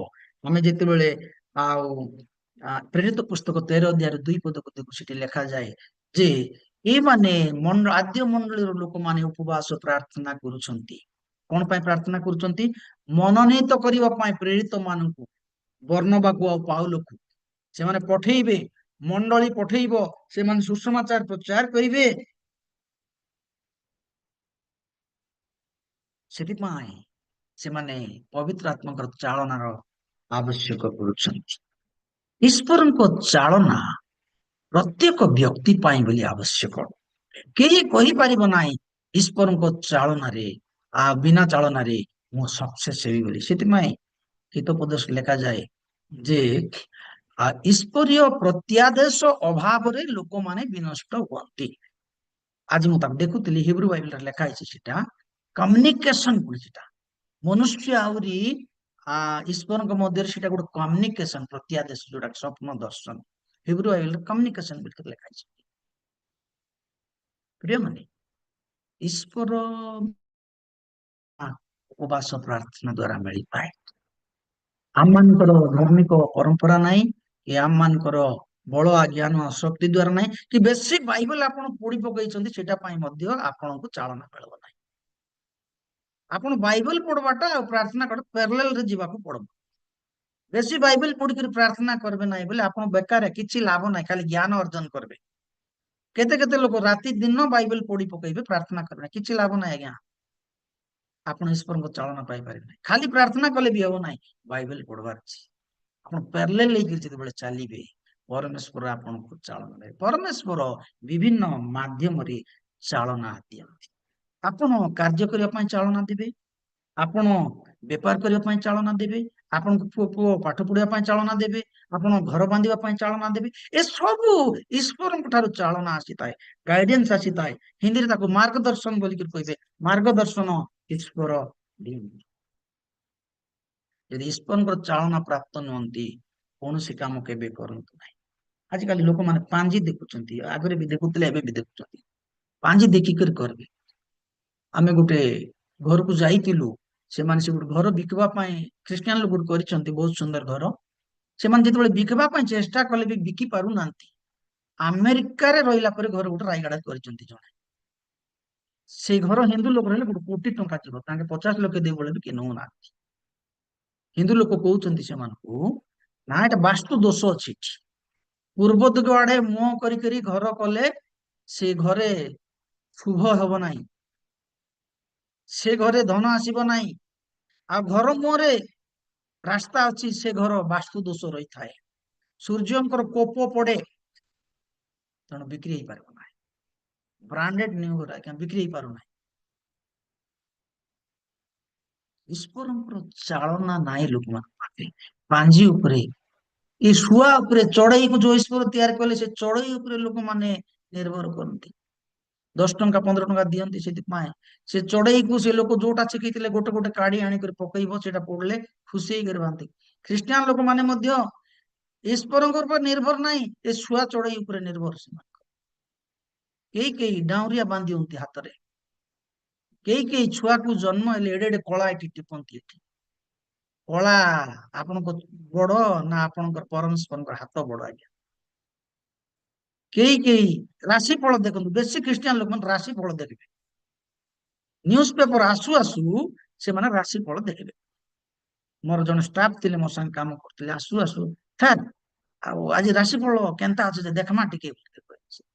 ସେ ପଶ୍ଚିମ ଓଡିଶାର ଲୋକ ଥିଲେ।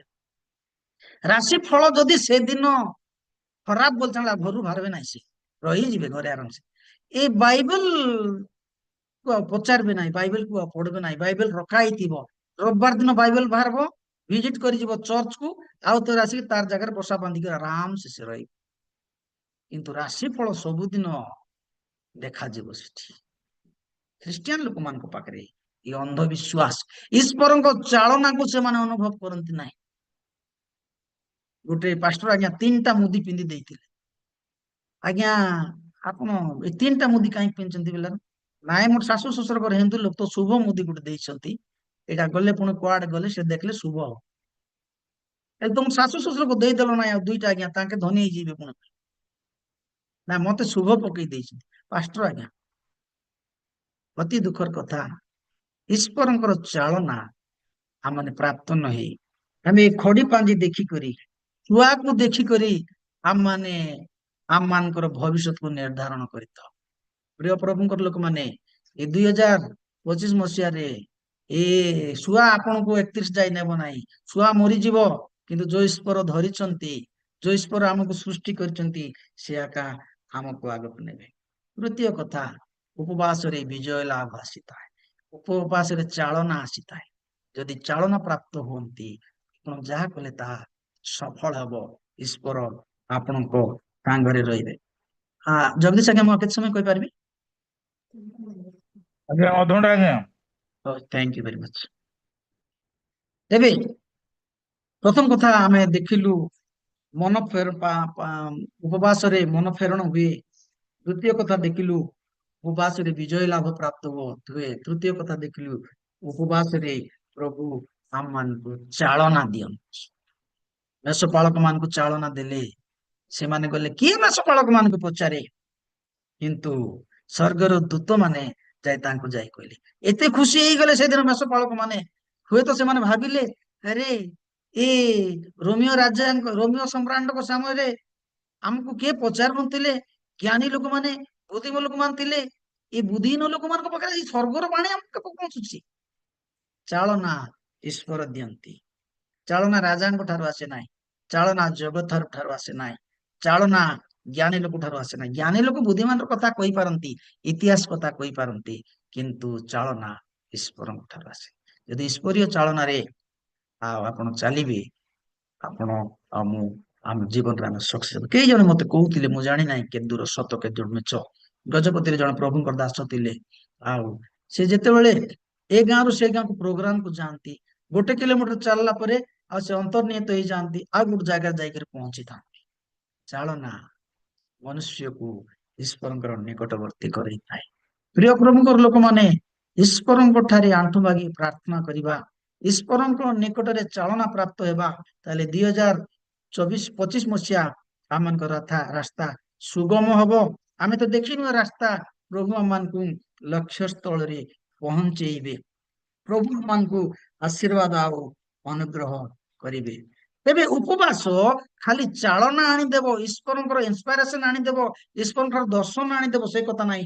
ଉପବାସ ମଧ୍ୟ ମନୁଷ୍ୟକୁ ସୁରକ୍ଷା ଦେବ। କେହି ଜଣେ ପଢି ଦିଅନ୍ତୁ ଦୟାକରି।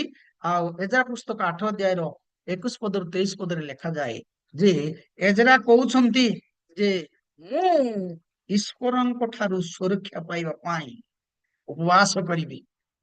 ରାଜାଙ୍କୁ ଯଦି ମାଗିଲେ ମୁଁ ଦେବେ ସୈନ୍ୟ ମତେ, କିନ୍ତୁ ମୁଁ ସୈନ୍ୟ ମାଗିବା ପାଇଁ ଲଜ୍ଜାବୋଧ କଲି। ଏଥିରେ ଆମ୍ଭମାନଙ୍କର ନିମନ୍ତେ ଓ ଆମ୍ଭମାନଙ୍କର ବାଳକ ବାଳିକା ଓ ସକଳ ସମ୍ପତ୍ତି ନିମନ୍ତେ ଏକ ସରଳ ପଥ ପ୍ରାର୍ଥନା କରିବା ଅଭିପ୍ରାୟରେ ଆମ୍ଭମାନଙ୍କର ପରମେଶ୍ୱରଙ୍କ ସାକ୍ଷାତରେ ଆପଣମାନଙ୍କୁ ନମ୍ର କରିବା ପାଇଁ ଆମ୍ଭେ ଅହୋବା ନଦୀ ନିକଟରେ ଉପବାସ ଘୋଷଣା କଲୁ।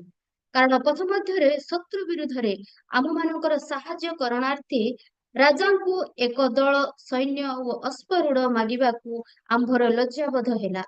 ଯେହେତୁ ଯେଉଁମାନେ ଆମ୍ଭମାନଙ୍କର ପରମେଶ୍ୱରଙ୍କର ଅନ୍ୱେଷଣ କରନ୍ତି, ସେ ସମସ୍ତଙ୍କର ମଙ୍ଗଳ ନିମନ୍ତେ ସେମାନଙ୍କର ପ୍ରତି ତାହାଙ୍କର ହସ୍ତର ସହାୟତା ଅଛି।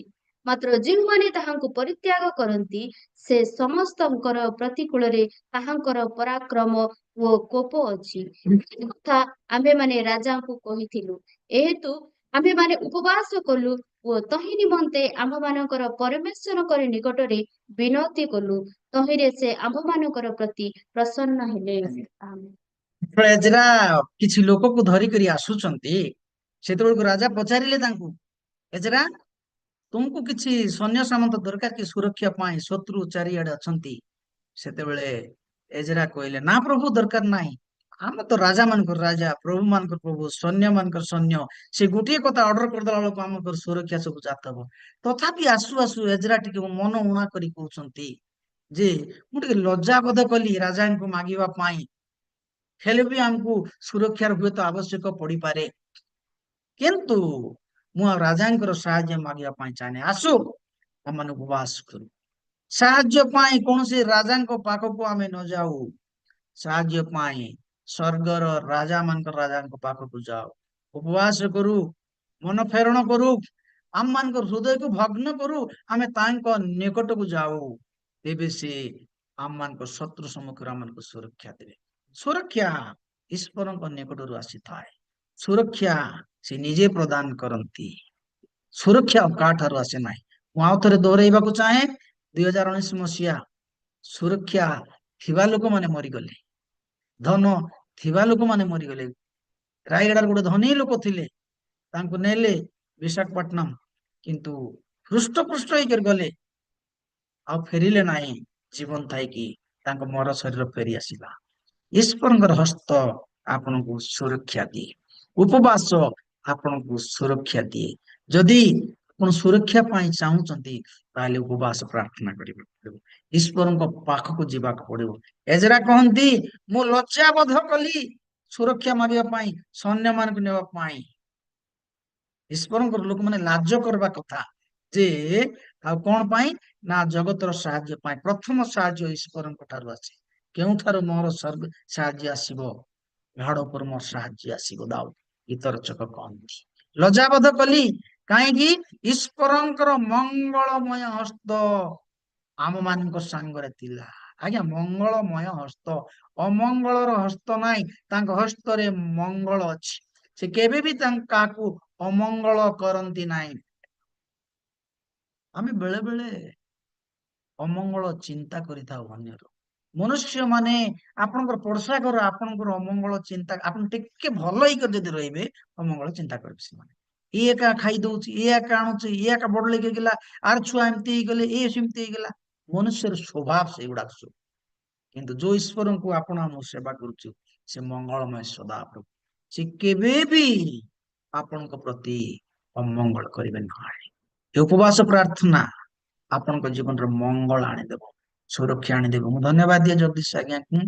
ଆଉ ଥରେ ମତେ ତାଙ୍କ ପରିବାର ଗ୍ରୁପରେ ଗୋଟେ ସଦସ୍ୟ କରିଛନ୍ତି। ମୁଁ ଅନେକ ବର୍ଷ ସମୟ ହେଲା ମୁଁ ଜଏନ କରୁଛି, କିନ୍ତୁ ମତେ ଅବଶ୍ୟ ଜାଣୁନାହାନ୍ତି।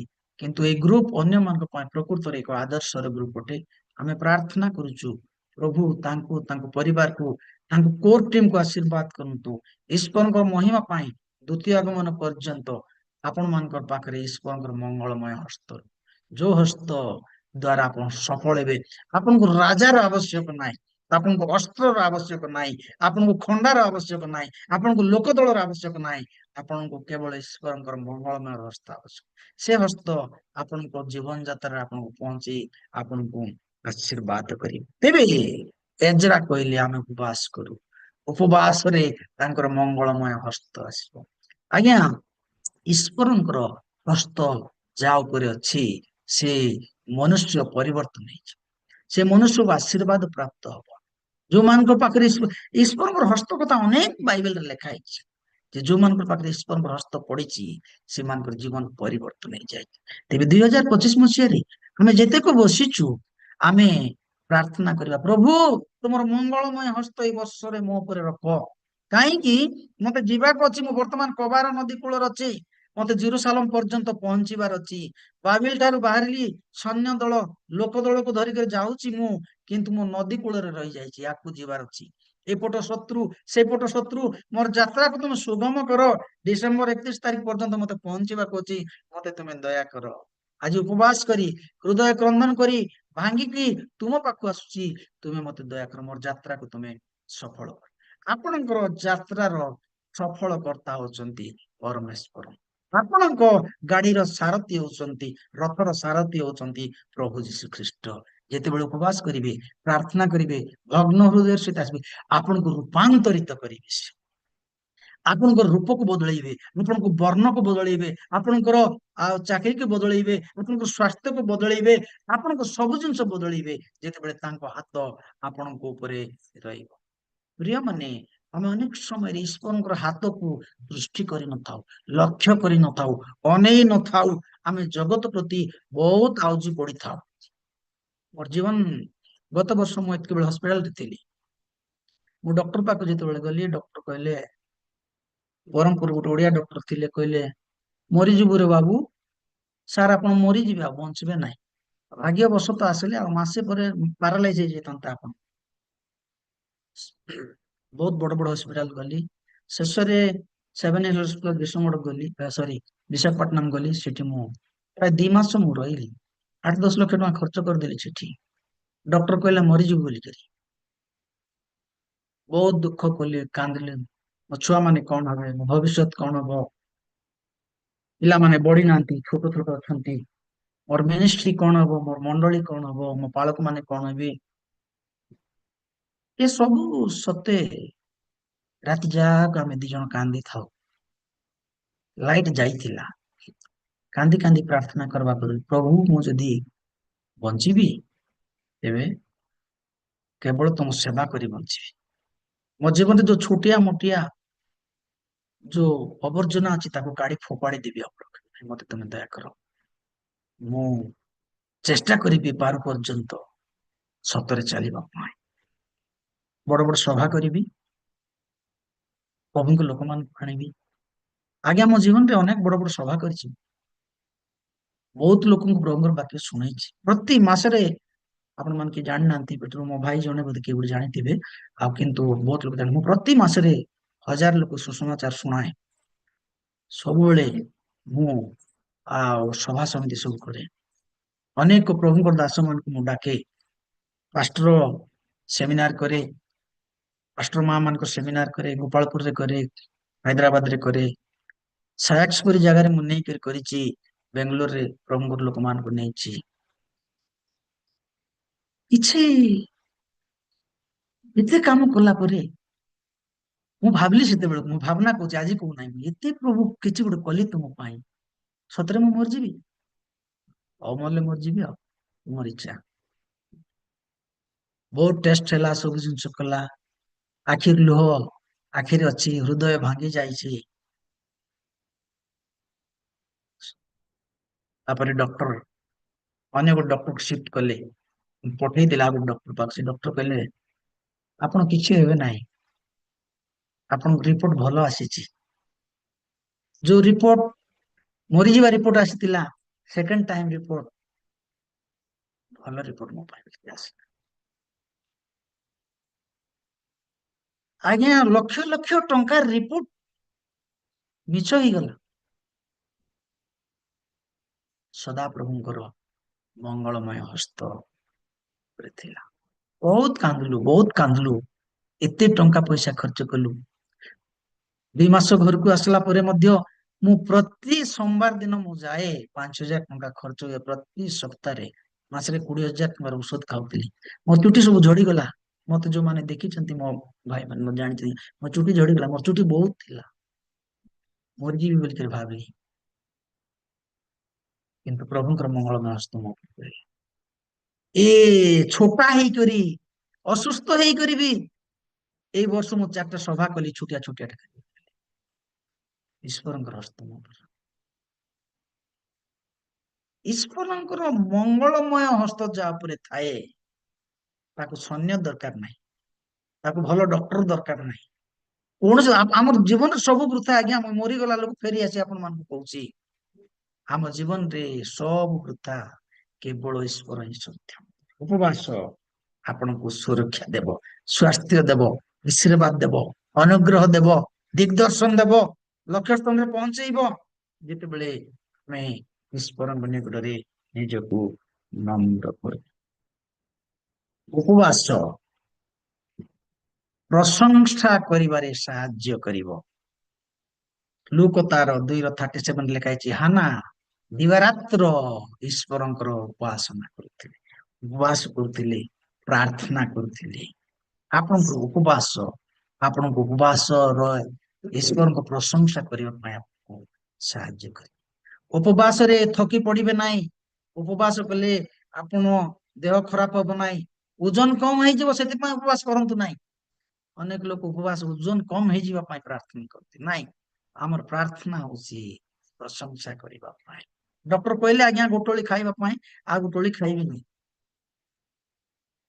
ଉପବାସ କଣ ପାଇଁ ଖାଇବ ନାହିଁ? ନାଇଁ, ଡୁଆଲ ପର୍ପଜ ସେଟା। ଏକ ତ ଉପବାସ ହେଇଯିବ, 2 ତ ଡକ୍ଟର କଥା ମାନିଦେବି, ଆହୁରି କିଛି ଅସୁବିଧା ନାହିଁ, ମୋର ଓଜନ ବି କମିଯିବ, ଆଉ ମୁଁ ସ୍ୱାସ୍ଥ୍ୟବାନ ହେଇକି ରହିବି। ଯଦି ଆପଣ ସ୍ୱାସ୍ଥ୍ୟବାନ ହେବା ପାଇଁ ଉପବାସ କରୁଛନ୍ତି ବୋଲି ବେଶୀ ରୋଗ ହେଇଯିବ। ଆପଣଙ୍କ ଉପରେ ଈଶ୍ୱରଙ୍କର ହସ୍ତ ରହିବ ନାହିଁ। ପ୍ରିୟ ପ୍ରଭୁଙ୍କର ଲୋକମାନେ, ଉପବାସ ଈଶ୍ୱରଙ୍କ ନିକଟକୁ ଯିବା ପାଇଁ ଆମମାନଙ୍କୁ ସାହାଯ୍ୟ କରିଥାଏ। ଆମେ ଯେତେବେଳେ ଫାରୁସିର ଉପବାସ ଦେଖୁଛୁ, 18 ଅଧ୍ୟାୟ ଲୁକରେ ଲେଖାଯାଏ, ତାର 14 ପଦରେ ବୋଧେ ଲେଖାଯାଏ, ଟିକେ ମୁଁ ଦେଖେ, ଲୁକ ଲିଖିତ ସୁସମାଚାର ତାର 18 ଅଧ୍ୟାୟର 14-15 ପଦ ଏମିତି କଣ ଲେଖା ହେଇଛି ସେଠି। ହଁ, ସେ କହୁଛନ୍ତି, ଟିକେ ପଢବା ସେଟା। ମୁଁ ତୁମମାନଙ୍କୁ କହୁଅଛି, ସେ ଲୋକ ନୁହେଁ, ବରଂ ଏହି ଲୋକ ଧାର୍ମିକ ଗଣିତ ହୋଇ 13 ପଦ ପଢିବା, 13 ପଦ।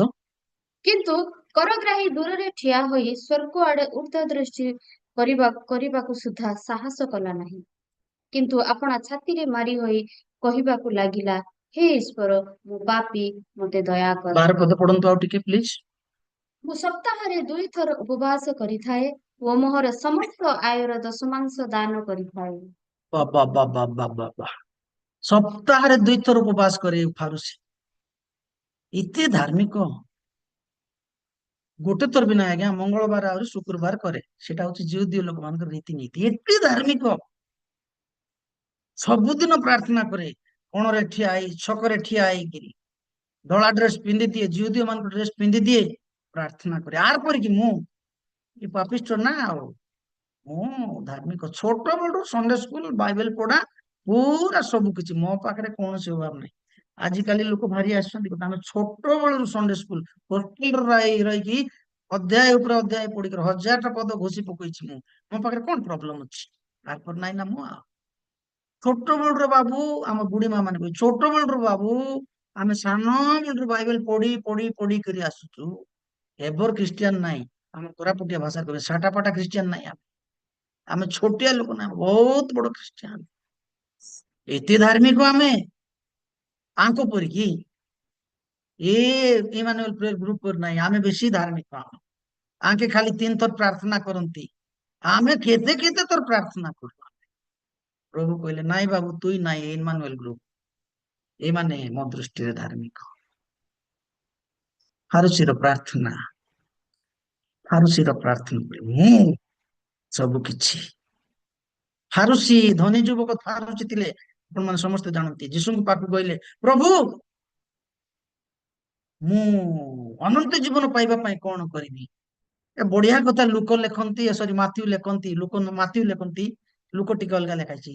ସେ ତଳକୁ ଉପରକୁ ଚାହିଁକି ଦେଖିଲେ, ବାବୁରେ ତୁଇ ତ ସବୁ ଠିକ ଅଛୁ, ବଢିଆ ଡ୍ରେସ ପିନ୍ଧିଛୁ, ଜିଉଦିଅ ରୀତିନୀତିରେ ଚୁଟି କାଟିଛୁ, ତୋର ଡ୍ରେସ ଭଲ, ତୋର କଥାବାର୍ତ୍ତା ଭଲ, ତୋର ଲ ଭଲ, ସବୁ ବହୁତ ଜିନିଷ ଅଛି, ଉପରେ ତ ବହୁତ ସୁନ୍ଦର, ଭେରି ହ୍ୟାଣ୍ଡସମ୍, ଗୁଡ୍ ବୟ।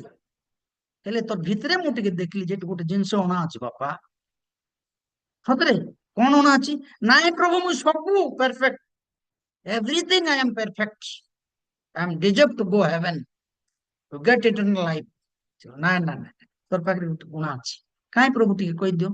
ସେ ଧନ କେତେ ଅଛି ନାଇଁ କି, ପଡଶା ଘରେ ଆଜି ଖାଇବାକୁ ନାହିଁ, ଯା ତ ଦେଇଦେ, ତୁମେ ରାନ୍ଧିଲା ବିରିୟାନୀ ନେଇକରି ଦେଇଦେ। ନାଇଁ ହେଇପାରିବ ନାହିଁ, ମୋ ପିଲାମାନଙ୍କ ପାଇଁ ରାନ୍ଧିଛି, ଆଜି ନୂଆ ବର୍ଷ ପରିଦିନ ମୁଁ ତାଙ୍କୁ ଦେବି? ନ ହେଇପାରିବ ନାହିଁ। କି କଥା ଆଜ୍ଞା, ସବୁ ପାଳନ କରୁଛି। ପଡଶା ଘରେ ଭୋକରେ ଶୋଇଲେ ଏ ବିରିୟାନୀ ଖାଉଛି, ପଡଶା ଘର ଲୋକ ଭୋକରେ ଶୋଉଛନ୍ତି। ଆମର ଧାର୍ମିକ ଏ ପ୍ରକାର।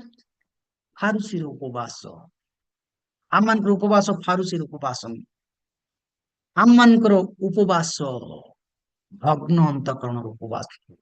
ଆମ ଉପବାସରେ ନିନିବି ପରିବର୍ତ୍ତନ ହଉ, ଆମ ଉପବାସରେ ସିଂହର ମୁଖ ବନ୍ଦ ହଉ, ଆମ ଉପବାସରେ ଅଗ୍ନି ତେଜ କମି ଯାଉ, ଆମ ଉପବାସରେ ଶୁକ ସମୁଦ୍ର 2 ଭାଗ ହେଇଯାଉ, ଆମ ଉପବାସରେ ଜର୍ଦ୍ଦନ ନଦୀ 2 ଭାଗ ହେଇଯାଉ, ଆମ ଉପବାସରେ ଓଡିଶା ଉଦ୍ଧାର ପାଉ, ଆମ ଉପବାସରେ ଇମାନୁଏଲ ଗ୍ରୁପ ବୃଦ୍ଧି ପାଉ, ତାଙ୍କ ଗୌରବ ପାଇଁ। ଏଇଟା ହଉଛି ଉପବାସ ଆଜ୍ଞା। ପ୍ରଭୁ ଗୌରବ ପାଆନ୍ତୁ। ଆମ ଉପବାସ ଏକ ଅନ୍ୟକୁ ଉପକାର କରିବାର ଉପବାସ, ଆମ ନିଜ ପାଇଁ ନୁହଁ। ଦାନିଏଲଙ୍କର ଉପବାସ ଈଶ୍ୱରଙ୍କ ସହିତ ସଂଗତି କରିବା ପାଇଁ, ମୋଶାଙ୍କ ଉପବାସ 10 ଆଜ୍ଞା ଆଣିବା ପାଇଁ, ହାନାଙ୍କ ଉପବାସ ଯଦି ପୁଅ ଦେବ ଏ ଦେଶ ପାଇଁ, ମୁଁ ମୋ ପୁଅକୁ ଦେବା ପାଇଁ ତ୍ୟାଗର ଉପବାସ,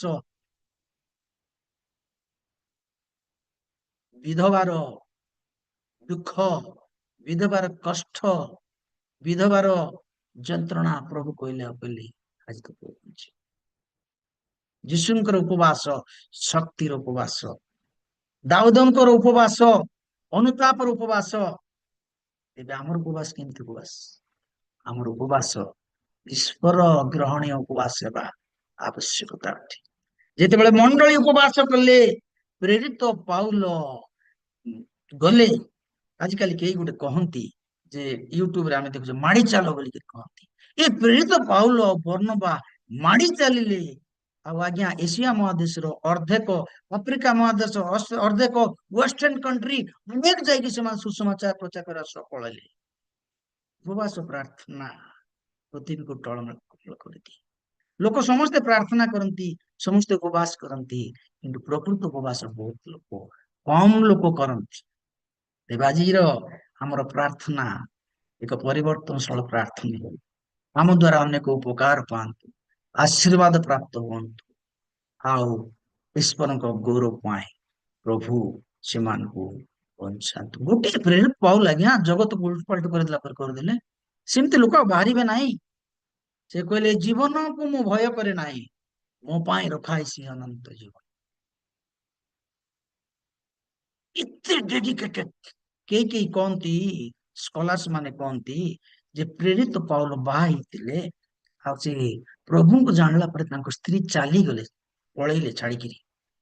ସେଥିପାଇଁ ଏକଲା ସେ ରହିଲେ। କେମିତି ଆମେ ପ୍ରୁଫ୍ କରିବା ପ୍ରେରିତ ପଉଲ ବାହା ହେଇଥିଲେ ବୋଲି? ତାଙ୍କ ସ୍ତ୍ରୀ ଅତି କଠୋର ଥିଲେ ତାଙ୍କ ବ୍ୟବସ୍ଥାରେ। ଏହା କେତେ ଦୂର ସତ ହେଇପାରେ ମୁଁ ଜାଣିନାହିଁ, ବାକି ସ୍କଲାର୍ସ କହନ୍ତି, ବହିରେ ଲେଖା ହେଇଛି, କମେଣ୍ଟରେ ଲେଖା ହେଇଛି। ସେ ତାଙ୍କ ପରିବାରକୁ ବି ତ୍ୟାଗ କଲେ ଈଶ୍ୱରଙ୍କ ପାଇଁ। ପ୍ରେରିତ ପାଉଲ ବିବାହ ହେଇଥିଲେ ବୋଲି ତାର ପ୍ରମାଣ କେମିତି କରିବା ଆମେ? ସେ ସାନହେଡ୍ରିନର କୋର୍ଟରେ ମେମ୍ବର୍ସ ଥିଲେ। ସାନହେଡ୍ରିନ କୋର୍ଟରେ ମେମ୍ବର୍ସ ହେବା ପାଇଁ ହେଲେ ଜଣେ ଫାରୁସି ହେବା ଦରକାର। ଜଣେ ଫାରୁସି ସେ ବାଧ୍ୟ ହେଇ ବିବାହ କରିବ। ହୁଏତ ମୁଁ ଭୁଲ କଥା କହୁଛି ବୋଲି ଭାବନ୍ତୁ ନାହିଁ, କିନ୍ତୁ ଶାସ୍ତ୍ର ସ୍କଲାର୍ସ ମାନେ ପ୍ରମାଣ କରୁଛନ୍ତି ଜଣେ ଫାରୁସି ଲକୁ ତୋରାକୁ ପାଳନ କରିବ ବିନା ତୋରାରେ। ସେ ପୁରା କହୁଛି ମୁଁ ସବୁ ପାଳନ କରି ଆସିଛି ଧନୀ ଯୁବକ। ଏ ପ୍ରେରିତ ପାଉଲ ମଧ୍ୟ କହୁଛନ୍ତି ମୁଁ ସବୁ ପାଳନ କରି ଆସିଛି। ତେବେ ଈଶ୍ୱରଙ୍କର ନିୟମ ଆଉ ଲ କହେ ଯେ ତୁମେ ପ୍ରଜାବନ୍ତ ବଂଶ ଓ ପୃଥିବୀକୁ ପରିପୂର୍ଣ୍ଣ କର। ସେଇଟା ହଉଛି ତୋରା, ସେଇଟା ହଉଛି ଲ, ସେଇଟା ହଉଛି ତନାକ, ଯୋଉଟା କି ଏଭ୍ରି ଭାଷାରେ କହନ୍ତି। ଏଭ୍ରି ମାନଙ୍କର ବାଇବଲ, ଏଭ୍ରି ମାନଙ୍କର ବାଇବଲରେ 24ଟା ପୁସ୍ତକ ଅଛି। ଆମର ବାଇବଲରେ 39ଟା ପୁସ୍ତକ ଅଛି, ଯାହାକୁ ଭାଗ ଭାଗ କରାଯାଇଛି। ଜଣେ ଫାରୁସି, ଜିତଖୋର ଫାରୁସି, ଏତେ ଜିତଖୋର ସେ ତାଙ୍କ ପ୍ରାଣକୁ ହେୟ ଜ୍ଞାନ କଲେ, ତାଙ୍କ ପରିବାରକୁ ହେୟ ଜ୍ଞାନ କଲେ। ଜେରୁସାଲେମରେ ତାଙ୍କ ଭଉଣୀ ଥିଲେ, ତାଙ୍କ ଘରକୁ କିଏ ଯାଉନଥିଲେ ସେ କେବେ। ଈଶ୍ୱରଙ୍କ ପାଇଁ ପୃଥକୀକରଣ। ମଣ୍ଡଳୀର ଉପବାସ ପ୍ରାର୍ଥନା ତାଙ୍କୁ ଶକ୍ତି ଯୁକ୍ତ କଲା। ଅନେକ ଲୋକକୁ ଈଶ୍ୱରଙ୍କ ନିକଟକୁ ଆଣିବା ପାଇଁ ସେ ସକ୍ଷମ ହେବେ। ପ୍ରେରିତ ପାଉଲ ପରି ଲୋକ ବାହାରିବେ ନାହିଁ ଆଜ୍ଞା। ଏତେ ବଳବାନ, ଏତେ ଶକ୍ତି, ଏତେ ପ୍ରଭୁ ପ୍ରିୟ। ପ୍ରିୟ ପ୍ରଭୁଙ୍କର ଲୋକମାନେ, ଆଜିର ଉପବାସ ପ୍ରାର୍ଥନା, ମନ ଫେରଣ, ଆଜିର ଉପବାସ ପ୍ରାର୍ଥନା ଆମମାନଙ୍କ ପାଇଁ ଗୋଟେ ବିଜୟ ଆଣିଦେବ। ଆଜିର ଉପବାସ ପ୍ରାର୍ଥନା ଈଶ୍ୱରଙ୍କ ଚାଳନା ଆଣିଦେବ। ଆଜିର ଉପବାସ ପ୍ରାର୍ଥନା ଆମମାନଙ୍କୁ ସୁରକ୍ଷା ଦେବ। ଆଜିର ଉପବାସର ପ୍ରାର୍ଥନା ଆମମାନଙ୍କୁ ଲକ୍ଷ୍ୟ ସ୍ଥଳରେ ପହଞ୍ଚିବା ପାଇଁ ସାହାଯ୍ୟ କରିବ। ନା ଫାରିସିର ଉପବାସ ନାହିଁ, ଦାନିଏଲର ଉପବାସ, କରଗ୍ରାହୀର ଉପବାସ, ଆମମାନଙ୍କର ଉପବାସ ଈଶ୍ୱରଙ୍କର ଗ୍ରହଣ ଯୋଗ୍ୟ ହେବା ଆବଶ୍ୟକ ଅଟେ। ପ୍ରଭୁ ଆଜିର ପ୍ରାର୍ଥନାକୁ, ପ୍ରଭୁ ଆଜିର ଉପାସନାକୁ, ଇମାନୁଏଲ ପ୍ରେୟରର ପ୍ରାର୍ଥନାକୁ ସୁଗନ୍ଧି ଆଉ ସ୍ୱରୂପ ଗ୍ରହଣ କରନ୍ତୁ, ଆଶୀର୍ବାଦ କରନ୍ତୁ। ଆଉ ପ୍ରତ୍ୟେକଙ୍କୁ ଏଇ ନୂତନ ବର୍ଷ ସୁଗମର ରାସ୍ତା ଦିଅନ୍ତୁ, ଆଶୀର୍ବାଦର ରାସ୍ତା ଦିଅନ୍ତୁ, ଅନୁଗ୍ରହର ରାସ୍ତା ଦିଅନ୍ତୁ, ତାଙ୍କ ପାଇଁ ବ୍ୟବହାର କରନ୍ତୁ। ମୁଁ ଦେଖୁଥିଲି, ମୁଁ ଆଉ ନୂଆ ବର୍ଷ ପାଇଁ 5ଟା ପ୍ରତିଜ୍ଞା ମୁଁ ଆମ ଭାଇମାନଙ୍କୁ ମୁଁ କହୁଥିଲି ରଖିଥିଲି। ପ୍ରଥମ ହଉଛି ନୂଆ ବର୍ଷରେ ପ୍ରଭୁ ତାଙ୍କ ଲୋକମାନଙ୍କୁ ନୂଆ ରାସ୍ତା ଦିଅନ୍ତି।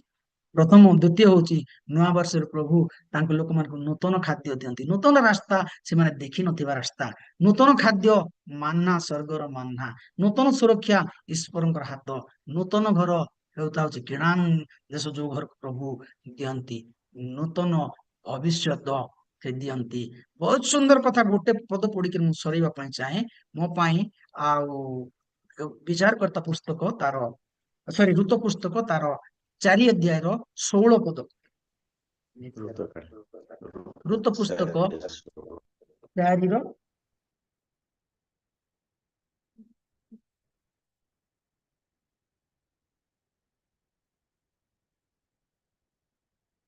ପଢି ଦିଅନ୍ତୁ କେହି ଜଣେ ଆଜ୍ଞା। 13 ପଦ, 13ରୁ ପଢନ୍ତୁ। 4ର 13, ନାଇଁ 16 ପଦ, ସରି, ହଁ 16 ପଦ ପଢନ୍ତୁ। ସେତେବେଳେ ନୟମୀ ବାଳକକୁ ଘେନି ଆପଣା କୋଳରେ ରଖିଲା ଓ ତାହାକୁ ପାଳନ କଲା। ରାଇଟ। ନୟମୀ ବାଳକକୁ ଘେନିଲା ଆଉ ତାକୁ ପ୍ରତିପାଳନ କଲା। ନୟମୀର କୋଳରେ ନାତି ଦେଖିବା ପାଇଁ ଅନେକ ସମୟ ସେ ଇଚ୍ଛା କଲା। ପୁଅମାନେ ତ ମରିଗଲେ ଆଜ୍ଞା, ମୋଆବ ଦେଶରେ ବୋହୁ ଗୋଟେ ଛାଡି ପଳେଇଲା, ଅନାଥ ହେଇକିରି ଏପରି ଆସିଲା, ଖାଇବା ପାଇଁ ନାହିଁ, ପିଇବା ପାଇଁ ନାହିଁ, ବୁଢୀ ହେଇଗଲା, ତାର ଯତ୍ନ କିଏ ନାହିଁ। ଏକ ଗୁଣବତୀ ବୋହୁ ପାଇଥିଲା ବୋଲିକି ତାକୁ ଯାଇକରି ଗହମ ଗାଈ ଯାଇକରି ଗୁଟେଇକିରି ଆଣି ବୟାଜର ଘରରୁ ଆଣିକରି କ୍ଷେତରୁ ଆଣିକରି ତା ଶାଶୁକୁ ଖାଇବାକୁ ଦେଲା। ଆଜିକାଲି ବୋହୂ ହେଇଥିଲେ ଆଉ କୁହନ୍ତୁ ନାହିଁ, ବୋହୂ ମାନଙ୍କୁ କହୁ ନାହିଁ, ବାକି ମୋ ନିଜକୁ ଆଜିକାଲିର ବୋହୂ, ଆଜିକାଲିର ଶାଶୁ ଚମତ୍କାର ଭୟଙ୍କର ଆଜ୍ଞା। ଏଇ ଯୋଉ ଶାଶୁ ସବୁ ହରେଇଥିଲା, କିଛି ତା ପାଖରେ ନଥିଲା। ପ୍ରଭୁ ତାକୁ ନାତି ଦେଲେ, ରେଷ୍ଟୋର କଲେ, ହଜେଇ ଯାଇଥିବା ଜିନିଷ ଫେରେଇକି ତାକୁ ଆଣିଲେ, ଆନନ୍ଦ ଦେଲେ ତା ଜୀବନରେ। ଆନନ୍ଦର କଥା ହଉଛି ତାର ବଂଶରେ ଯୀଶୁ ଖ୍ରୀଷ୍ଟ ଜନ୍ମ ହେଲେ। ଆପଣ ହଜି ଯାଇଥିବା ଜିନିଷ ଫେରି ପାଇବେ ଯେତେବେଳେ ଈଶ୍ୱରଙ୍କର ନିକଟବର୍ତ୍ତୀ ହେବେ, ଈଶ୍ୱରଙ୍କର ପ୍ରତିଜ୍ଞାକୁ ଆପଣ ବିଶ୍ୱାସ କରିବେ। ବୁଢୀ କେବେ ବି ଭାବି ନଥିଲା, ମୁଁ ବୁଢୀ ଏକା ବୋଲି କହିବି ଆଜି ମୋର ଭାଷାରେ, କେବେ ବି ଭାବି ନଥିଲା ସେ ମୁଁ ନାତି ଦେଖିବି, ନାତୁଣୀ ଦେଖିବି। ଏ ଆନନ୍ଦର ବୟସରେ ଯୁବା ଯୁବା ଦିଟା ପୁଅ ତାକୁ ଛାଡିକରି ଚାଲିଗଲେ। କି ଦୁଃଖ ଆଜ୍ଞା, କି କଷ୍ଟ। ପ୍ରଭୁ ତା ଆନନ୍ଦକୁ ଫେରେଇ ଦେଲେ। ସେ ବଢିଆ କଥା ଲେଖା ହେଇଛି ଏଠି, ସେ କୋଳରେ ଖେଳଉଛି ନାତିକୁ ବୋଆଜ ସଙ୍ଗେ ବିବାହ କରି। କି ଆନନ୍ଦ ସଦା ପ୍ରଭୁଙ୍କ ଲୋକମାନଙ୍କୁ ସେ ଦିଅନ୍ତି। ପୁଅ ଯେତେବେଳେ ହଜିଗଲା, ପୁଅ ଫେରି ଆସିଲା, ପ୍ରଭୁ ଆପଣଙ୍କୁ ରେଷ୍ଟୋର କରିବେ, ଏ ବର୍ଷ ପୁନରୁଦ୍ଧାର କରିବେ, ଆଶୀର୍ବାଦ କରିବେ। କହିଲେ ସବୁ ହରେଇ ଦେଲା, ବାପାର ଧନ ସମ୍ପତ୍ତି ସବୁ ନେଇକରି, କିଛି ତା ପାଖରେ ନଥିଲା। ଫେରିକରି ଆସିଲା ବେଳକୁ ବଡ ପୁଅ ତ ନାହିଁ, ସାନ ପୁଅର ହାତରେ ଜୋତା, ନୂଆ ଜୋତା, ନୂଆ ଡ୍ରେସ, ନୂଆ ମୁଦି। ଓ 24 ମସିହାରେ ହଜେଇ ଦେଇଥିବା 25 ମସିହାରେ ପ୍ରଭୁ ଏ 3 ଦିନ ଭିତରେ ପିନ୍ଧେଇ ଦେଲେଣି ତାକୁ। ନୂଆ ଡ୍ରେସ, ନୂଆ ଜୋତା, ନୂଆ ମୁଦି। ଭାଇ ଟିକେ ଅହଙ୍କାର ହେଲା, ବଡ ଭାଇ ହଜି ଯାଇଥିବା ଜିନିଷ ପ୍ରଭୁ ଏ ବର୍ଷ ଆପଣଙ୍କୁ ଦେବେ। ମୁଁ ପ୍ରଥମେ କହିଲି ନୂଆ ରାସ୍ତା ଦେବେ, ନୂଆ ଖାଦ୍ୟ ଦେବେ, ନୂଆ ପାଣି, ପଥର ଉପର ପାଣି, ମିନେରାଲ ୱାଟର ଦେବେ। ନୂଆ ଦେଶ, ଯୋଉ ଦେଶରେ କି ଏଡେ ଏଡେ ପେଣ୍ଡା ପେଣ୍ଡା ହେଇକିରି ପଡିଥିବ ଆଜ୍ଞା ଅଙ୍ଗୁର ଫଳ, ଡାଳିମ୍ବ, ସେଇ ପ୍ରକାର ଦେଶକୁ ଦେବେ। ଦେଖିନଥିବା ଜାଗା ଦେଖିବେ। ନୂଆ ଭବିଷ୍ୟତ ଦେବେ। ନୂଆ ଭବିଷ୍ୟତ ଦଉଛି, ଆପଣ ଭାବି ନଥିବା ଜିନିଷ ପ୍ରଭୁ ପୂର୍ଣ୍ଣ କରିବେ। କିନ୍ତୁ କଣ୍ଡିସନ 3 ତାରିଖରେ ଆପଣଙ୍କ ପାଇଁ ମନ ଫେରେଇ, ଖେଦଯୁକ୍ତ ହୋଇ, ଉପବାସ କରି ପ୍ରଭୁଙ୍କ ନିକଟକୁ ଆସିବେ।